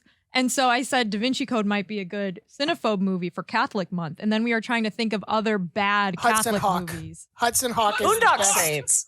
Hudson Hawk is the most. Oh, Boondock Saints most probably has bad 100 on Rotten Tomatoes. Catholic movie, I would argue. What is Hudson Hawk? Hudson Hawk is a Bruce Willis action comedy from, I want to say this is after Die Hard, but pretty close to it. He was still doing a lot of moonlighting energy. It has Andy McDowell is in it. It has a surprisingly large cast, and it also centers around like a Da Vinci mystery, but I think it's about alchemy or something. It's not very good. This sounds But perfect it for is- Cinephobe. And one of the central premises of it, Hudson, he's playing the titular role, Bruce Willis's, that is, and he and Danny Aiello, they're like art thieves, but their whole thing is that they time all of their thefts to like jazz standards and whatever. So they sing as they like steal Leonardo da Vinci's blah blah blah. And so it's really an excuse because people don't remember this. This was a big thing in the 90s. Like Bruce Willis, the musician, this was basically an excuse to do that. Shout out to David Caruso, who's in this movie, as well as Frank Stallone. That's right. David Caruso is in this movie as a CIA operative who doesn't talk. Wait, Bruce Willis had a singing career? Bruce Willis has 3 albums. I think his alter ego is named Bruno, I want to say. Yeah, The Return of Bruno is the name. It's very harmonica heavy, which is how you know it's good. He also did. You also know it's good because it was in a Seagram's wine cooler commercial. That's right. I learned the worst things from you, Ryan. Yep. There's a lot of harmonica, a lot of pork pie hat. Ryan is quietly the most psychotic of us. He's the one I thought of when I saw that scene in Barry where they said, "So you're going to go and like knock on her door and intimidate her at her house?" And he's like, no, I'll just replace her dog with a slightly different dog. So change all the furniture to a different size. She'll hang herself when I'm done. Like, that's Ryan. Little quiet things to drive you to madness. I want to say that the most Catholic movie that Cinephobe has done is Roadhouse, because Roadhouse is the story of Jesus, a man of peace who comes to unite his apostles, and they spread the word. They are pursued by agents of power and the state. And he transcends all at the end. Does that make Brad Wesley Pontius Pilate? It's correct. That's correct. It makes Terry Funk like one of Pontius Pilate's goons. Yes. I think if you're doing bad Catholic movies, Rudy's got to be on the list. Way up I there. feel like that's too high on Rotten Tomatoes. Is Sister Act the best Catholic movie? Lady Bird. Sister Act 2, because it was Cinephobe eligible. Sure. Okay. Yes, I was going to say. That's fair. I'm looking at the list trying to pick good Catholic Is movies. Home Alone a Catholic movie? No, these are wasps. I feel like it's the book of It's a waspy family. Book of Job. No way, man. Look at that church that he goes into with the choir. Yeah. Yeah, but you can tell he's never been there that's before. maybe Episcopal, maybe. I was gonna say it looks That ain't his Episcopal to me. church. The creepy neighbor who doesn't talk to his family anymore, he's Catholic. He's very Catholic. That's but Kevin true. McAllister's family is not. I think Catholic month, you probably have like 25 horror movies. The Exorcism of Emily Rose. Yeah. No one knows how to do a horror movie that's not Catholic. So that's at least 3 weeks right there. Technically, the Les Mis movie remake with Russell Crowe singing is a Catholic movie. Three Musketeers is a Catholic movie, I guess. It's because nobody's. Well, the Les Mis is a Catholic movie because nobody's comfortable with the singing. Indiana Jones and the Last Crusade. Very Catholic movie. Yeah. Like really super over the top Catholic movie. Last Crusade, right? Mm-hmm. Like super literal. Knights Templar. Constantine. There we go. Constantine was poorly received, but it's actually awesome. So that's perfect. Every John Wick movie. Just like every John Wick Jesus. movie is like How are super these Catholic. Catholic? How? What? Because it's a Jesus story. Every How John is Jesus is not just purely a Catholic thing, right? No, but you got to have the narrative there, right? Spencer, that's the most Catholic thing you've ever said. It is. Yeah. Really surprising given your anti-Catholic bona fides. I'm not. Jesus was Catholic. Jesus was the first pope, as we all remember. He was the first pope. He lived in Italy. Yeah. And he wore the big white hat. He was a huge soccer fan. That actually He loved explains pizza. some He things. made a pizza. He went to BC. Yeah.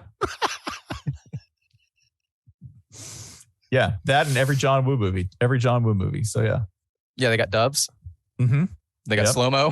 A lot of blood. Singing. Yep. That's it. That's the whole thing.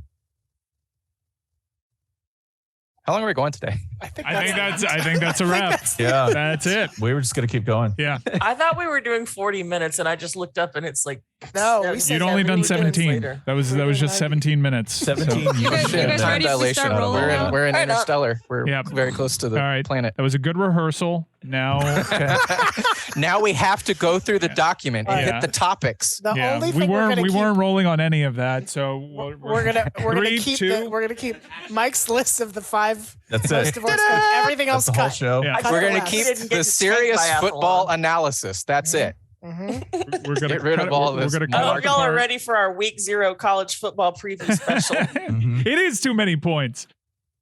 13. It's always way too many points. How did they get that line? I saw a betting breakdown that was like Nebraska is returning 9 starters from last season. I'm like, yeah, that's my point. It's too many points. It's just like, yeah, I'm well aware of this. Did What, they, the like, total in that game? No, Nebraska is favored by 13 points to win a football game.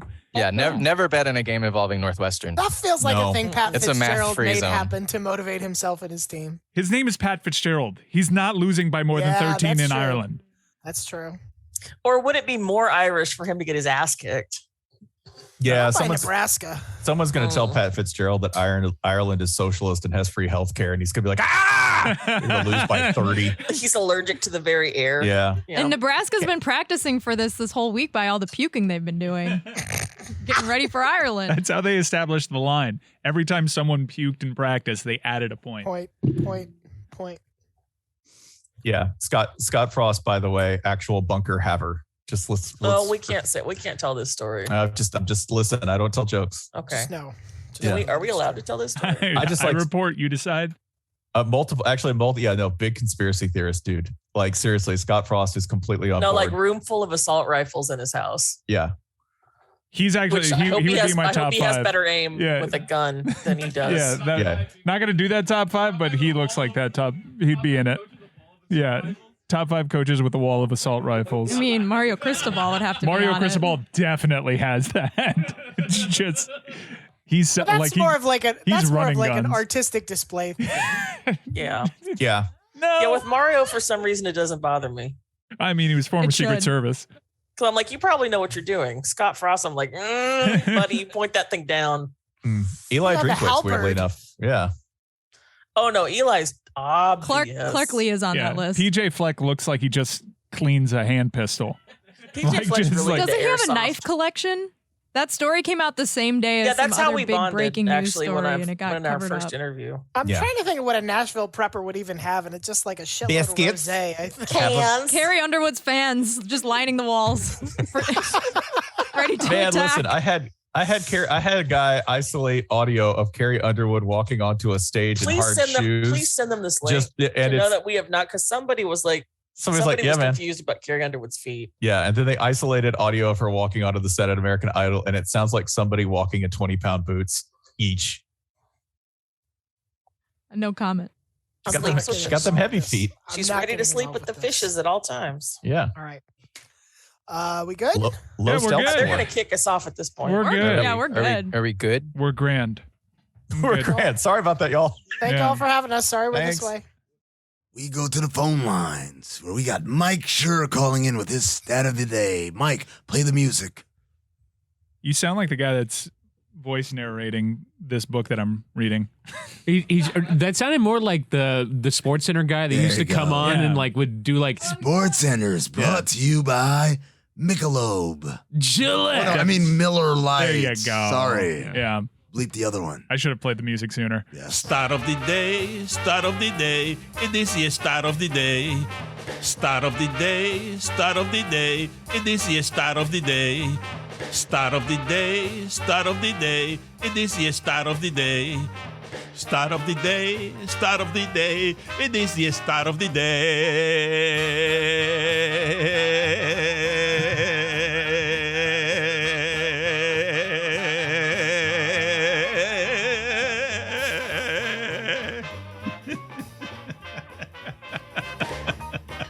Gino Auriemma, coach of the UConn Huskies, my beloved UConn Huskies. His career record at UConn is 1,149 and 150. which means if he wins his opening day game, he will be 1,000 games above 500 in his career.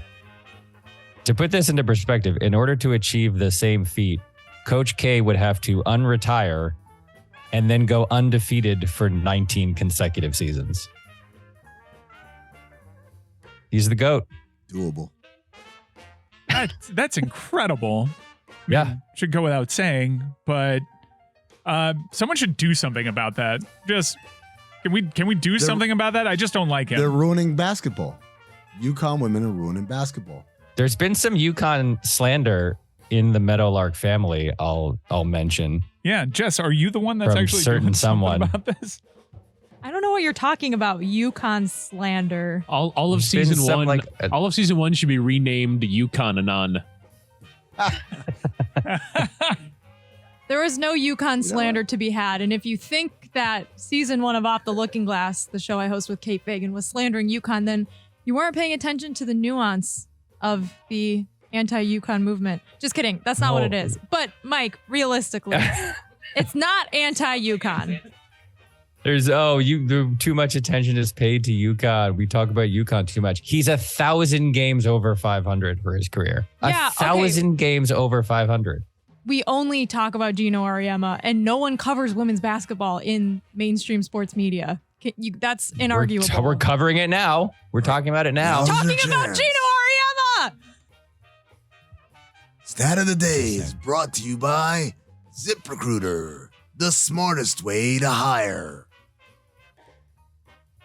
It's getting better. Yeah. It's pretty good. It's getting better. It's getting better.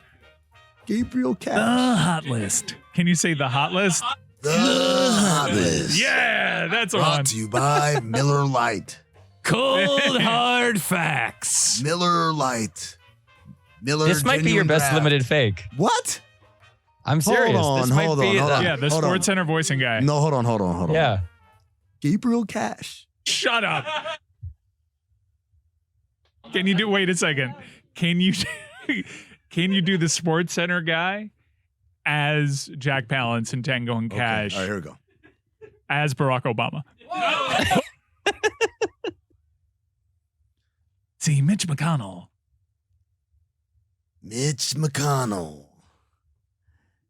He doesn't want that. How many millions have you cost me? Governor Romney. He puts his mitts on my stuff, and then he waltzes away with my drugs. Michelle, Sasha, Malia. How many millions? That was a tough assignment. You did well. I tried. Yeah. Good job, Amin. Yeah, not bad. Very good.